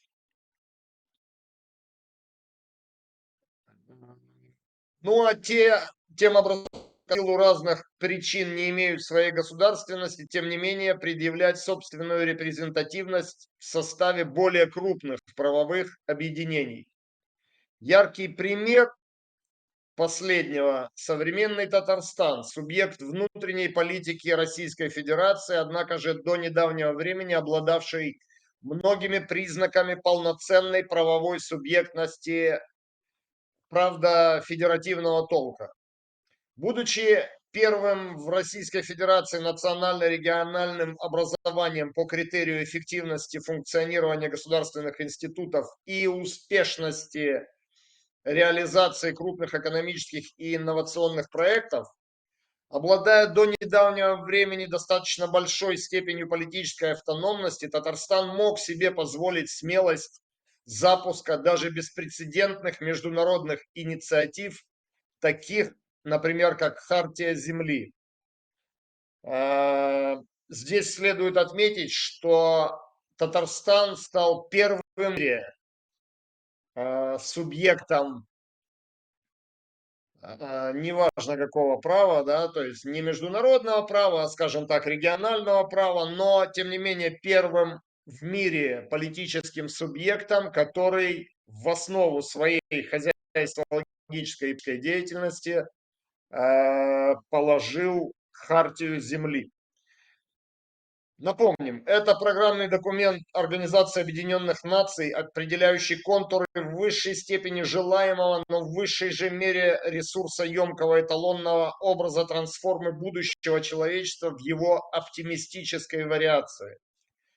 Документ предусматривает имплементацию экологически безопасных, но одновременно экономически жизнеспособных форм хозяйствования и управления обществом. Здесь стоит особо подчеркнуть добровольный характер этого нравственного выбора, тем более, что в подавляющем большинстве случаев в мировой и региональных политиках политические и религиозные деятели соответствующих уровней на словах поддерживают экологическую повестку, но на деле демонстрируют радикальные формы ее пренебрежения ею. Итак, в уже далеком 2006 году, бескорыстно руководствуясь высокими нравственными императивами и благородными целями, тогдашнее руководство Республики Татарстан приняло Хартию Земли в качестве руководящего и целеполагающего документа развития региона. За этим последовали достаточно уверенные системные действия по имплементации основных положений документа в плоскости практических производства хозяйственных инноваций и управленческих инициатив, что в свою очередь повлекло за собой внедрение в том числе абсолютно новых, очень эффективных методов взаимодействия власти и общества, предусматривающих активное включение граждан республики в процессы контроля за происходящим во власти, коммунальном хозяйстве и производстве. Безотносительно эмпирических показателей эффективности данного проекта, автор доклада в данной работе хотел бы выявить и продемонстрировать причинно-следственный механизм этого и его прецедентную ценность. В своих исследованиях различных номадических культур автор данной работы системно выявлял объединяющие их поведенческие закономерности и аналогии в их морально-этических кодексах. Причем, чем дальше в прошлое уходил момент перехода к оседлому образу жизни, а значит к земледелию и ремеслам, тем менее явственно проявлялся благоговейный трепет сознания перед природой, и тем менее экологически чувствительным становилось коллективное сознание.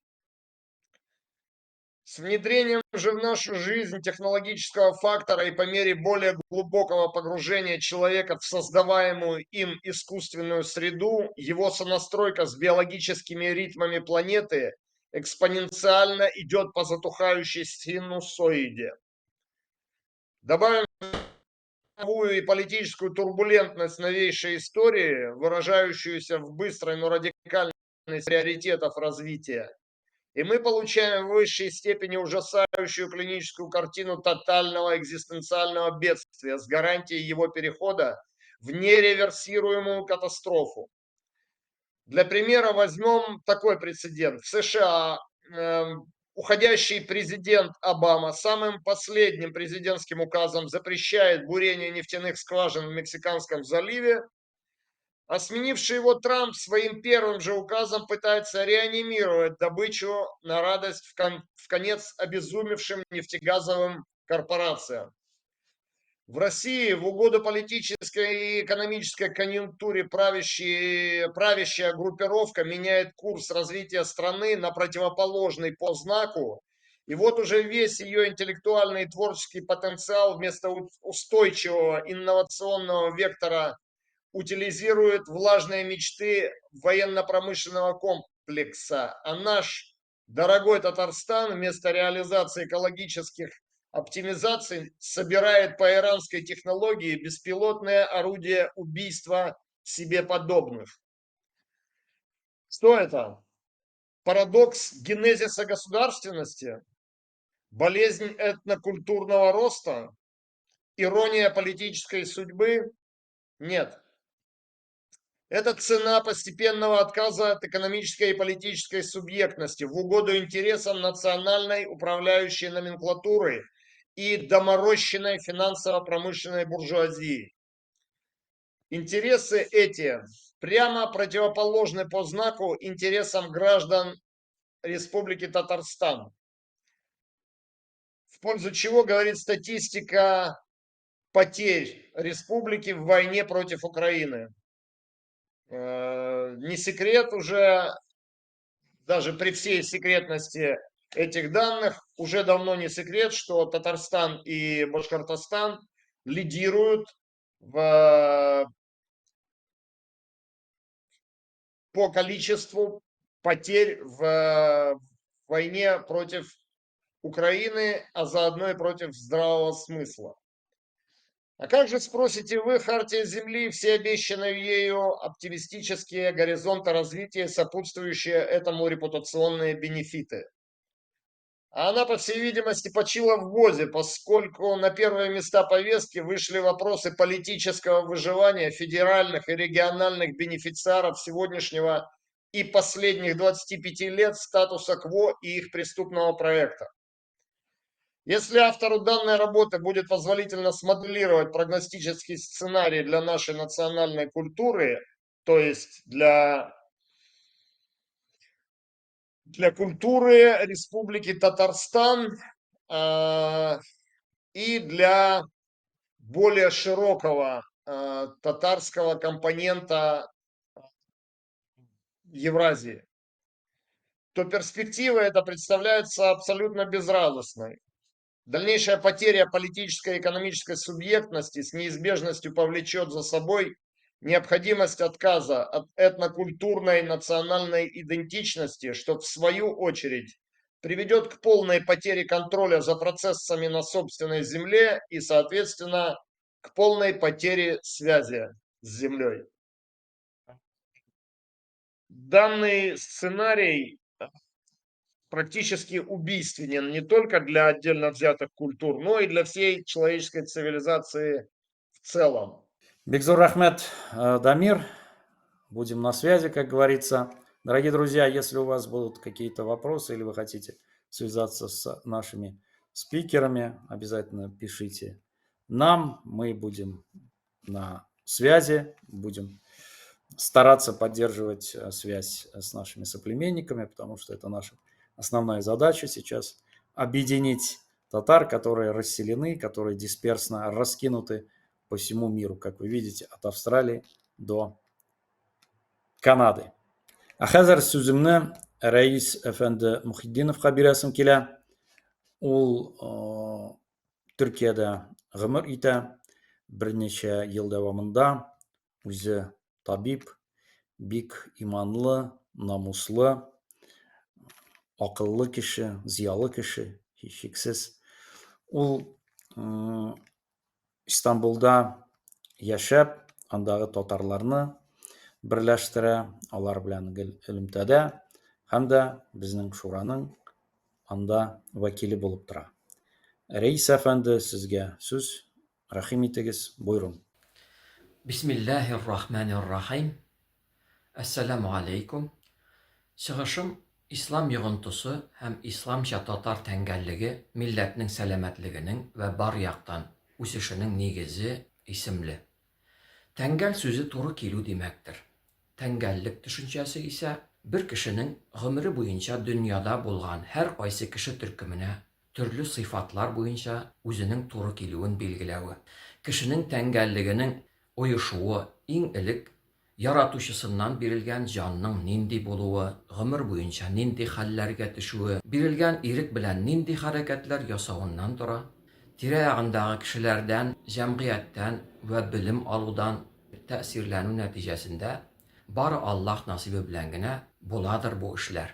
Махсус тәэсир итәргә тырышуны тәрбия дип тә атый алабыздыр. Бала тәңгәллеге чиста биттән җиңелрәк оештырыла алса, оешкан тәңгәллекнең яки олыларда аның үзгәрүе бик җиңел булмыйдыр.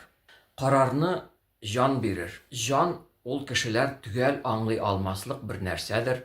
Коръән биеклегеннән сезгә җан турында бик әз белем бирелде диелгән икән, без бәлки диеп кенә җан турында сөйли алабыздыр. Кешенең тәңгәллеге аның төрле хәлләрдә карар бирүенә һәм үз тотышына җитди тәэсир итәдер.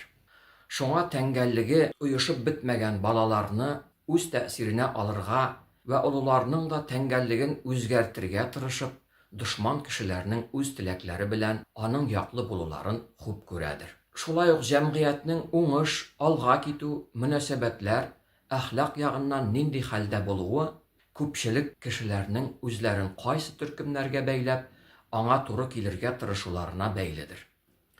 Бүгенге татар җәмгыятендә әлегә күп кеше телне, динне белсә, белмәсә дә нигездә үзен мөселман татар итеп билгели. Татар тәңгәллегенең төп билгесе татар телен үзенеке итеп кабул итү, шуннан нәселен, милләтенең тарихын, динен, гадәтләрен кабул итү һәм башкалардыр.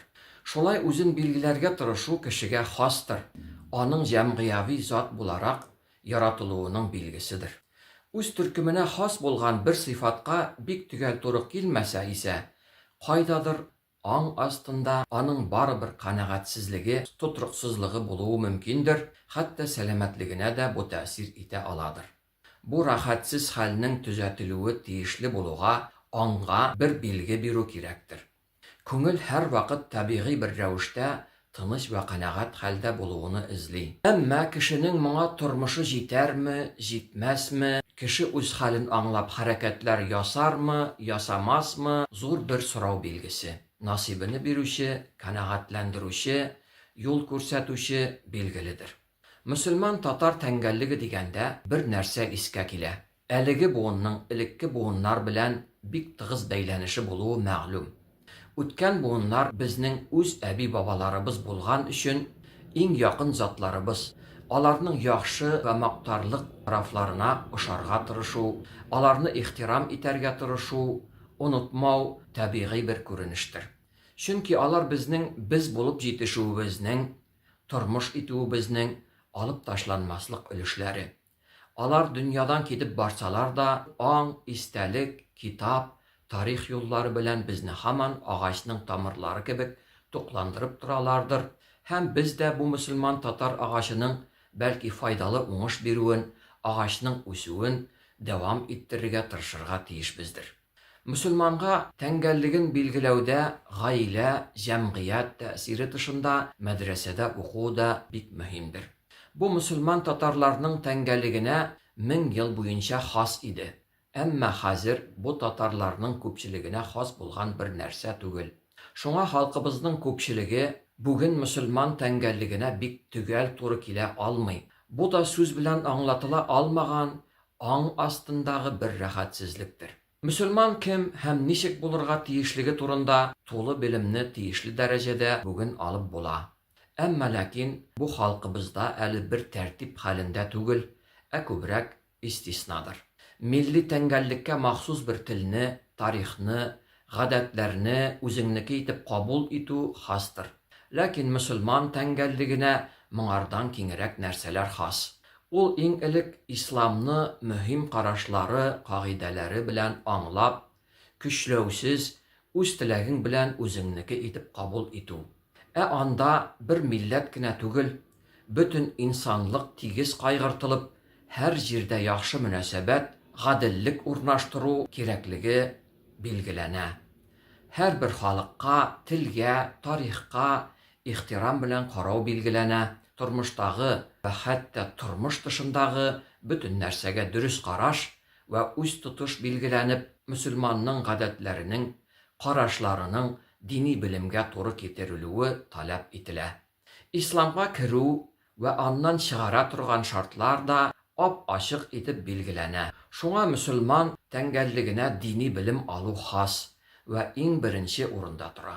Хәтта һәр бер акыллы мөселманга көче җиткән хәтле дини белем алу фарыз, мәҗбүри. Һәр кайсы милләтнең кайсы бер агъзалары тәкәбберләнеп, башка милләтләрдән үзләрен өстен күрә башлаулары бик мөмкин. Башкаларны ияртүләре, моңа көчләүләре дә мөмкин. Моңа бик киртә юк. Динебез исә һәр төрле тәкәбберлекне, бөтен начарлыкны җинаят игълан итеп, моңа җитди киртә куя. Һәм дә киртәне кешеләр иң элек үз-үзләренә, үз теләкләре белән мөселман тәңгәллеген кабул итеп куялар. Шулай итеп, мөселман тәңгәллеге кабул ителгән очракта кеше үз милләтенең файдаларын үз эшендә кайгыртучы, бөтен инсанлыкның файдасын ва үз эшендә кайгыртучы бер тәңгәллек кабул иткән була. Һәр кеше Аллаһ насибе белән үзен якларга, сакларга тырышу үзенчәлеге белән яратыла. Тәңгәллеге оешкан кеше дә тәңгәллеген сакларга тырышадыр. Бу булмаса, кеше тулы сәламәт була алмас. Һәр милләт тә насибе белән үз тәңгәллеген саклау юлларын табырга тырышадыр. Моның иң уңышлысы бәлки дәүләт корып, саклану тәртибе урнаштырудыр. Мөселман тәртибе исә дәүләт булса да, булмаса да, иң элек тәңгәллекне саклауны һәркемнең бурычы итеп куеп, белем юлыннан үз аңны, җаваплылыкны үстерү, кешеләрне берләштерү белән максатка ирешүне билгели. Менә милләтебезнең 500 ел якын авыр шартларга карамастан үзен һаман саклый алуы минемчә моны күрсәтә. Күрәбез, иң элек милләтебездә дин зәгыйфләнеп, белем алу киселгәч, соңгыдан шартлар үзгәрү белән дә халкыбызның үз тәңгәллеген яклау, саклау иң түбән ноктага төште. Әмма һәр нәрсә, әлбиттә, Аллаһ насип итсә генә була.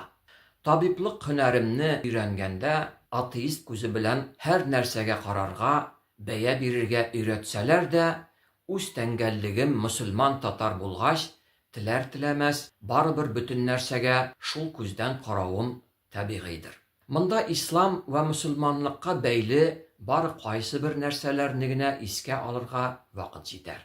Бүген үзен татар дигән кешеләрнең күпчелеге үзләрен мөселман саный. Карагыз, гаҗәеп бит. Ислам мәркәзләреннән меңләгән чакрым ераклыкта булган Болгар дәүләтенең халкы тел аерымлыгына карамастан, үз теләге белән бернинди көчләүсез, әкренләп исламны кабул иткән. 922 елда дәүләт бит моны бары тик рәсмиләштергән генә.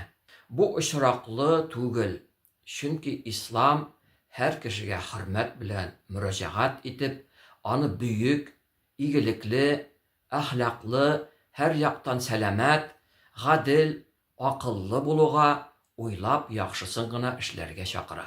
Бүгенге хәлебезгә карасак, динсезлекне көчләп тагучы, дини аңлаешны шүплеккә атырга тырышучы совет чоры бетте.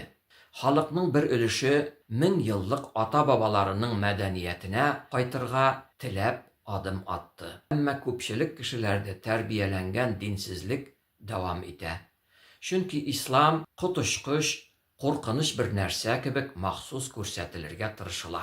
Исламны белүчеләр дә күпчелеккә аңлаешлы итеп, бәлки аңлата алмыйлардыр. Чөнки бу бик күп көч, ихласлык таләп итә, бик күп киртәләр дә куелган. Әлбиттә, бу сыйфатлы белем алуга, тәрбия күрүгә дә бәйле.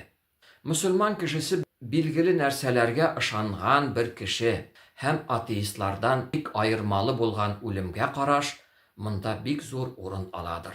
Үлем турында уйланмаган булсак, 1552 елгы Казан шаһидләренең мисалы үлемнең иң яхшысы ва мәңгелек зур дәрәҗәләргә китерерлек булганы кайсысы икәнлеге турында уйландыра аладыр.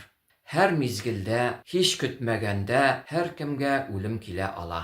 Жан һәм гамәлләребез тышында бөтен нәрсәбез юкка чыга. Кайчан һәм ничек киләсе дә билгеле түгел, бу бик куркыныч. Әмма аны җиңел итеп үтүгә, ничек әзерләнергә динебез өйрәтә ала. Мөселман үлем белән үзенең юк булмаячагына бөтен күңеле белән ышанган, үлем кеше тормышының иң авыр күчеш мизгеле икәненә ышанган, аннан соң булачак хәлләргә ихлас ышанып әзерләнергә тырышкан бер кеше. Иманлы, әхлаклы, гыйбадәтле яшәсәң, zulm, начарлык эшләмәсәң һәм буларга күз йомырга да тырышмасаң, җиңел күчү мөмкинлегең арта. Әлбиттә, бары тик ихлас ышансаң гына буларны эшләп була. Безнең Казаныбызны явызлардан яклап, шәһид булган сөекле мөселман кардәшләребезнең күбесе шушы нәрсәләрне аңлап, үз бурычларын тиешле итеп үтәп, иң бөек дәрәҗәләргә ирешкәннәрдер. Аллаһ алардан кабул итсен. Шулай ук монда Аллаһның сәлам исеме, ислам, мөселман, сәламәтлек, бер тамырлы сүзләр булуы, бик уйландыручы булуында әйтик. Бөтен дөнья сәламәтлек саклау оешмасы буенча, сәламәтлек кешенең тән, акыл ва иҗтимагый тормышының тулысынча имин, төзек булуыдыр. Бу кешенең җәмгыятьтә үзен тигез, тулы хокуклы, якланган, kimsetilmәгән bir şəxs булуын да işinə ала. Әлбиттә, bu cəmiyyətdə yaxşı əxlaqның hökm sürüyünə, яки күпчелекнең аны üstün күрүенә дә бәйледер. Cəmiyyətdə naşarlıqqa, zulümgə иң зур киртә дә hər kişinin үз теләге белән иң элек үзенең naşarlıq, zulüm эшләүенә киртә куюыдыр. Булар барсы да cəmiyyətdə оештырылган дөрес әхлак тәрбиясенә бәйле бит. Кешеләр кабул итсәләр дә, итмәсәләр дә, dinning әхлакый кагыйдәләренең бөтен дөньяга җәелүе, әзме-күпме кешеләрне тәэсир итүе кире кагылмаслык bir хакыйкаттыр. Шулай ук динебезнең бузык, явыз bir кешене бөтенләй үзгәртеп, яхшы, әхлаклы bir кешегә әверелдерә алуы да bir хакыйкаттыр. Bütün яхшы файдалы ва начар зарарлы нәрсәләрне сокланырлык камил bir рәвештә билгеләп, һәр милләттән кешеләрне үз теләкләре белән кабул иттерә алырлык bir дин бар дөньяда. Һәм аны кабул итү ирекле булып, көчләү тыелган. Шулай ук bütün дөнья сәламәтлек саклау оешмасының билгеләмәсеннән аермалы буларак, сәламәтлек динебездә ул bir нигъмәт. Bütün нигъмәтләр яратучы тарафыннан бирелә ва бирелмәсә дә, кеше аны үзе көчләп ала алмый. Һәр мөселман, һәр bir Аллаһтан бирелгән нигъмәтне шулар арасында үз телен дә кадерләп саклап, кулланырга тырышырга бурычлы. Чөнки һәр бирелгән нигъмәтне ничек, нәрсә өчен куллануы өчен җавап бирергә туры киләчәгенә һәр мөселман ышана. Мөселман кешесе bir нәрсә теләсә, тиешле шартлар кысаларында иң элек сорап, яратучысына мөрәҗәгать итә. Соңыдан кулыннан килгәнен эшләргә тырыша. Яратучысы бирмәсә, өметен үзми, сабыр итә, тырышлыгын дәвам итә. Мөселман иң элек яратучысына гына ихлас бәйле булып, bütün нәрсәне аңардан гына өмет итә. Һәр bir яхшы эш, эшкерсез Аллаһ ризалыгы өчен генә эшләнсә, уңышлы ва хәерле булмыйча кала алмыйдыр. Дөньядагы bir нәтиҗә кайсы кеше күзенә уңышлы булып күренмәсә дә, Аллаһ тарафында хәерле булуы мөмкиндер. Соң бәя һәм карарны кем бирәчәге билгеледер. Бу уңайдан искә аласым килә ки, 1552 елгы Казан мөселманнары да büyük bir нигъмәтне, сәламәт гадел ислами тәртипнең яклавын үз бурычлары итеп күреп, сакларга тырышып, шәһид киткәннәрдер. Аллаһ алардан кабул итеп, югары дәрәҗәләргә ирештерсен. Бәлки аларның ул ихласлыклары сәбәпле милләтебез һаман бардыр. Нәтиҗә буларак нәрсә әйтәсе килә? Динебез һәр кайсы милләтнең сәламәтлеген, үсешен, һәр шәхес әхлагының тәрбиясе юлы белән тәэмин итә ала. Һәм инсанлыкның бик зур өлешен һәр кайсы милләтне кимсетмичә, берләштерә, көчләндерә, гаделлек эчендә тату яшәтә ала. Тарихта бу булган хәл. Татарларның мөселманча тәңгәллегенә кире кайту, сәламәтләнүләре, үсешләре өчен шарт ва ул ирекле рәвештә генә мөмкин. Сәламәтләнү, көчләнү, бар яктан алга китү, ихлас ва дөрес сүзле булу белән генә була. Исламның һәр кешегә ихтирам белән мөрәҗәгать итүе, чакыруы шарт итеп куелган. Һәр кайсы кешене Аллаһ дөньяда яшәтә икән, ул нихәтле явыз булса булсын, ул үлгәнче аның төзәлүеннән өмет киселмәскә тиеш. Бу юл белән bir милләтнең төзәлүе җиңел дә түгел, тиз дә түгел. Әмма бу иң ышанычлы юл. Милләтебез бу юлдан иске заманнарда үткәндер. Тарихи хәтеребездә бу бардыр. Әлбиттә, мөселман буларак зарланырга хакыбыз юк. Гомеребездә нәрсә күрсәк, Аллаһның тәкъдире белән күрәбез. Әмма хәлебезне дөрес билгеләүгә, бер-беребезгә аңлатуга мохтаҗбыз. Bu da düzəlünin bəlkə birinci basamağıdır. Məclisimiz xeyirli bolsun, barşağız sağ salamat bolağız. Allah'ın rahmeti bulsun. Reis Efendi, Эльмтада. Ассаламу алейкум ва рахматуллахи ва баракатух. Ну и в конце нашей конференции я бы хотел дать слово нашему большому другу, соратнику, также, естественно, члену Совета татар мира, ученому, химику, который многие года и многие лета занимался научной деятельностью. С недавнего времени он занимается общественно-политической работой, просветительской, активно выступает и, в общем и целом, считает, что то, чем мы занимаемся сейчас, это более важно, чем его научная и образовательная карьера, за что ему большое спасибо. Человек, который ради правды и справедливости положил, так сказать, свою профессиональную карьеру на алтарь нашей будущей победы. Булат Сайфутдинов, он, я так понимаю, расскажет нам о состоянии науки и системы образования татар. Булат, рахимит, сиңа-сүз. Добрый день, хайрлі кен, всем участникам конференции. Я бы в своем докладе хотел остановиться на вопросах, посвященных науке и образованию в будущем Татарстане после того, как имперское, скажем так, прошлое уйдет в прошлое.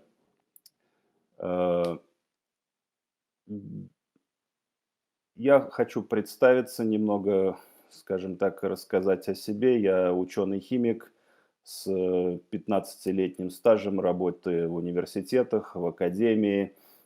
И поэтому, возможно, мой доклад будет немного сконцентрирован больше на естественно-научной и технической сфере нашей национальной науки, о возможностях, в принципе, построения национальной науки в глобальном мире, нежели на гуманитарной сфере и на проблемах языка.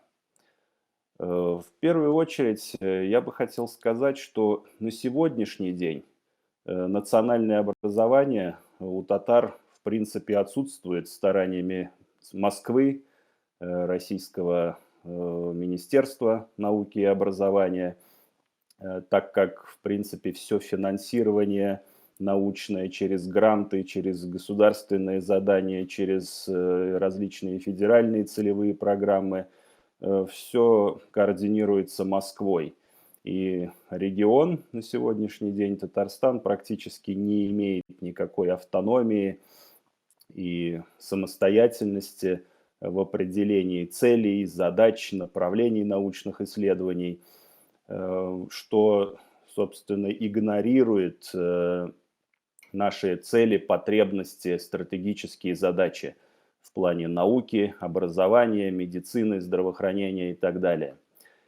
Я вижу, естественно, это вопрос дискуссионный.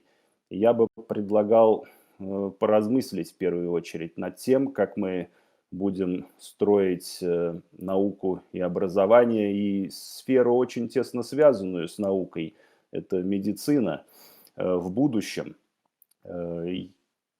Мое видение заключается в том, что мы должны иметь разноплановую, скажем так, систему образования. Наряду с тем, что должна существовать система образования и науки в Республике Татарстан, как некая такая, скажем так, скоординированная и правительством нашим, и всем нашим народом система. В то же время каждый должен иметь право выбора после окончания средней школы, лицея, по какой, скажем так, по какому пути пойти.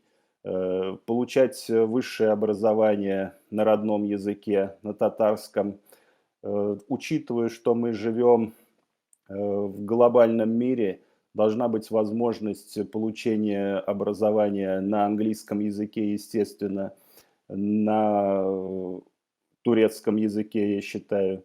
Мы должны иметь такую систему, что человек может получать светское или религиозное образование, возможно, даже на арабском языке. И на какой-то переходный период, на мой личный взгляд, должно, конечно, существовать и образование на русском языке просто в силу того, что пока это является языком, скажем так, он является языком общения вот, в странах, в республиках, в регионах, языком коммуникации в регионах Северной Евразии.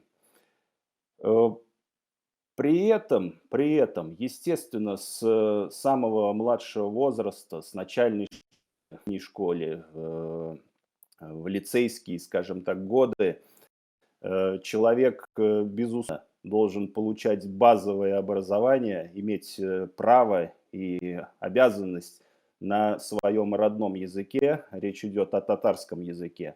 И когда мы говорим о нашей республике, о Татарстане. Это такой вот, я не знаю, превью, наверное, касательно именно возможностей сосуществования различных образовательных систем для граждан будущего Татарстана. Если мы уходим в сторону науки, я считаю, что должен быть очень крепкий, развитый институт татарской гуманитарной науки. То есть это и история, естественно, и филология, и различные другие сферы, взаимосвязанные с этими областями знания.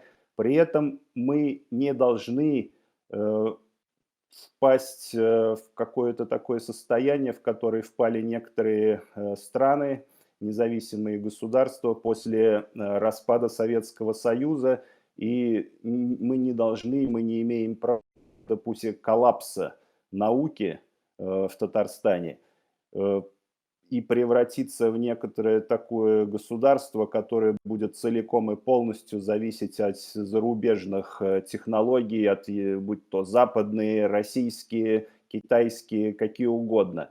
То есть мы, в принципе, должны сохранить все научные школы, которые на сегодняшний день вполне развиты и имеют, многие работают на международном уровне, имеют прорывные достижения в мировой науке, публикации, патенты зарубежные, западные, европейские, американские. Мы должны помочь всецело нашим финансированием, финансовой поддержкой, нашим бюджетом, развитию и дальнейшему становлению всех тех научных школ, которые на сегодняшний день существуют в Татарстане. Это и химия, и нефтехимия, и науки о жизни, биология, медицина. Просто-напросто с той целью, чтобы наши граждане, наши люди, живущие в Татарстане, могли бы, например, получать качественное на мировом уровне здравоохранение, скажем так, медицинскую помощь, при этом не ездя в Москву, в Израиль или в Германию, а получить эту поддержку медицинскую, помощь на территории родной республики, родной страны Татарстана. Для этого должен быть сохранен в первую очередь, а во-вторых, развит и поддерживаться в будущем вот этот научный кластер, который связывает, скажем так, и включает различные сферы знания.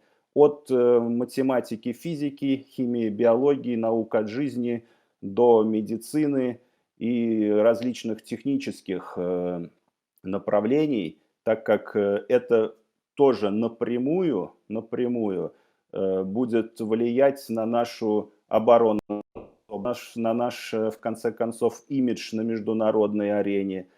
Мы должны, на мой взгляд, не замыкаться в себе, а как многие наши коллеги, в том числе, разделяют эту мысль, стать некой такой связкой между Востоком, Европы, по сути дела, мы географически находимся в Европе, да, мы по, скажем так, западную сторону от Уральских гор, и с передовым миром. Мы не должны, скажем так, превращаться, как сейчас это делает современная Россия, в придаток, сырьевой придаток и колонию Китая или еще каких бы то ни было государств. Я бы хотел немного перечислить те сферы научные, более уже, скажем так, детально, на которые, я считаю, мы должны обратить первичное свое главное внимание, фокус, сфокусироваться полностью на них. Это прежде всего экология, так как за годы советского прошлого, нового российского времени, последних 35 лет, наша республика, в принципе, превратилась, говоря таким, ну, более простым языком, в экологическую свалку, да, с множеством химических, нефтехимических и даже радиационных отходов. То есть экологичность нашего пространства – это одна из важнейших задач нашего совместного будущего, на мой взгляд. Следом следует как бы акцентировать внимание на том, что я уже упоминал, мы должны всецело сконцентрироваться на развитии медицины, медицинской техники и наук о жизни, для того, чтобы повысить качество жизни наших граждан.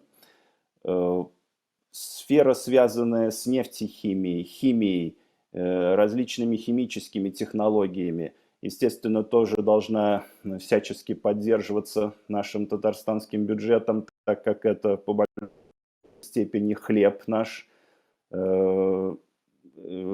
сфера, приносящая наибольший, наверное, доход в наш бюджет.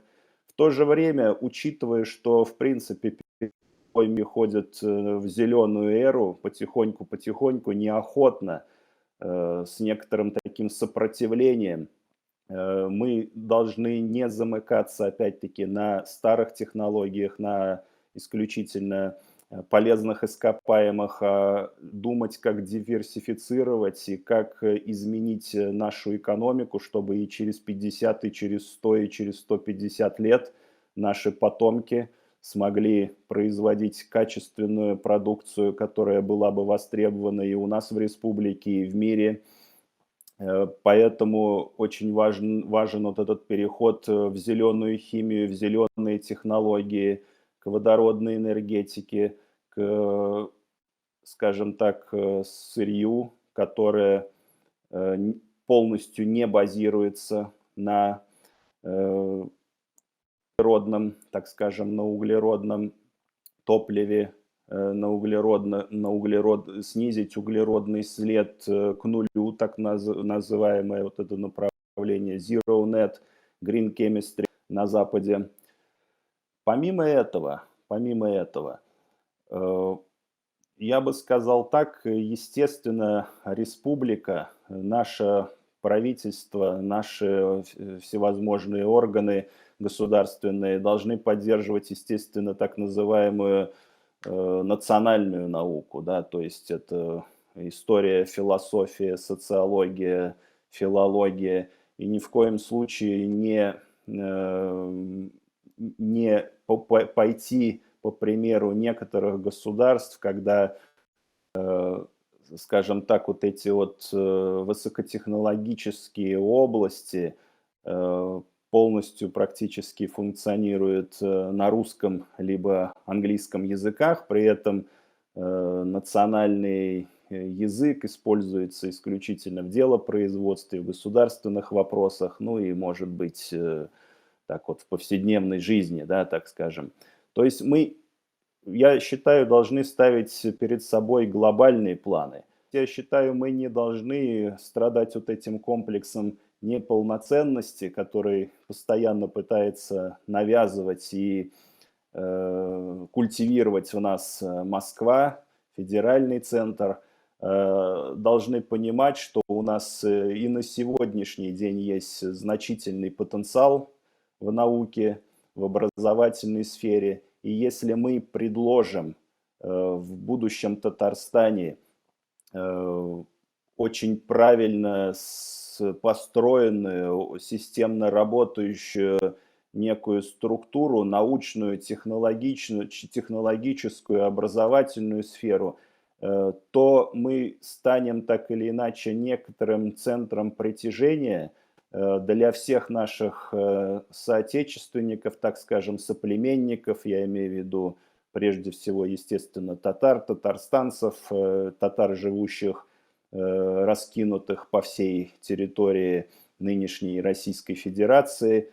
Мы станем для них, должны стать, и имеем для этого потенциал и возможности, и главное, должна быть политическая воля для того, чтобы мы стали вот этим центром притяжения для всех наших соплеменников, для того, чтобы мы не были раскинуты, так скажем, по всей этой громадной территории и, например, не развивали там атомную промышленность в Мурманске, условно говоря, а работали на благо нашей республики Татарстана, регионов, которые непосредственно граничат с нами в Поволжском регионе, в Волго-Уральском регионе, и решали актуальные задачи, проблемы нашего региона, связанные будь то с экологией, с высокими технологиями, с химией, медициной, нашей национальной наукой. Я это говорю к тому, что наш весь интеллектуальный потенциал, благодаря правильной политической воле и правильно организованной и хорошо функционирующей научно-образовательной системе, может стать точкой роста в самых различных областях знания. Благодарю всех за внимание. Спасибо большое. Рахмет, всем рахмет большой. Зур рахмет. Ну что ж, Булат был последний из наших докладчиков. Я думаю, что мы охватили достаточную широту наших тем от истории, заканчивая современностью, наукой, образованием, экологические вопросы. Так или иначе, как мы видим, жизнь татар многогранная, многофакторная. Сегодняшнюю нашу конференцию мы посвятили важнейшей теме, трагедийной, конечно, но это ни в коем мере не снимает с нас ответственности за современность. В эти дни, в 1552 году, войска захватчика Ивана Грозного вторглись в Казань. После некоторого времени Казанское ханство пало, после чего пало Астраханское ханство, ну и дальше Сибирское, Касимовское, Ноайская Орда, ну и последним оплотом, цитаделью пало Крымское ханство. Завоевание Казанского ханства открыло Московии дорогу к формированию империи и захватническим войнам и на Востоке, и на Западе, и на Юге. Это мы должны прекрасно понимать, что тот народ, который не знает своей истории, вряд ли у него будет будущее.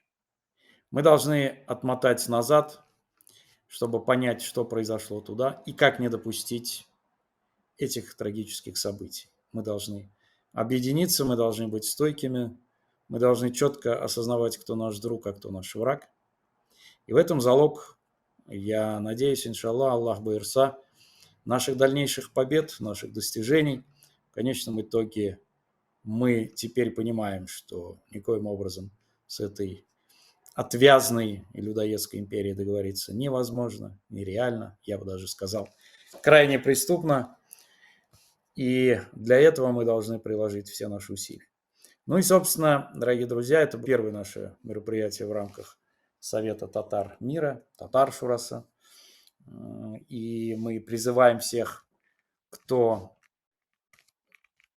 хочет участвовать в нашей деятельности, кто болеет душой и сердцем за судьбу нашего народа, кто хочет спасти своих детей, внуков от ассимиляции, русификации, от манкуртизации, обращайтесь к нам. Давайте вместе делать. Давайте вместе бороться. Только так. Если же мы вновь, как и 470 лет назад, будем где-то беспечны, будем разобщены, то, к сожалению, нас ждет еще более страшная участь. Потому что, несмотря на падение Казанского ханства, мы еще есть, как у нас говорят, без Али-Исан, без Бар, без Китмибес. Мы никуда не уйдем. Мы обязательно вернемся, мы обязательно восстановим нашу государственность, мы обязательно обретем нашу свободу, но за свободу надо бороться. И капельки пота, и капельки крови – это то, что неминуемо будет окроплять наш путь. Спасибо, что были с нами. Мы обещаем, что мы в дальнейшем будем проводить такого рода мероприятия. Если у вас есть какие-то предложения, пишите нам.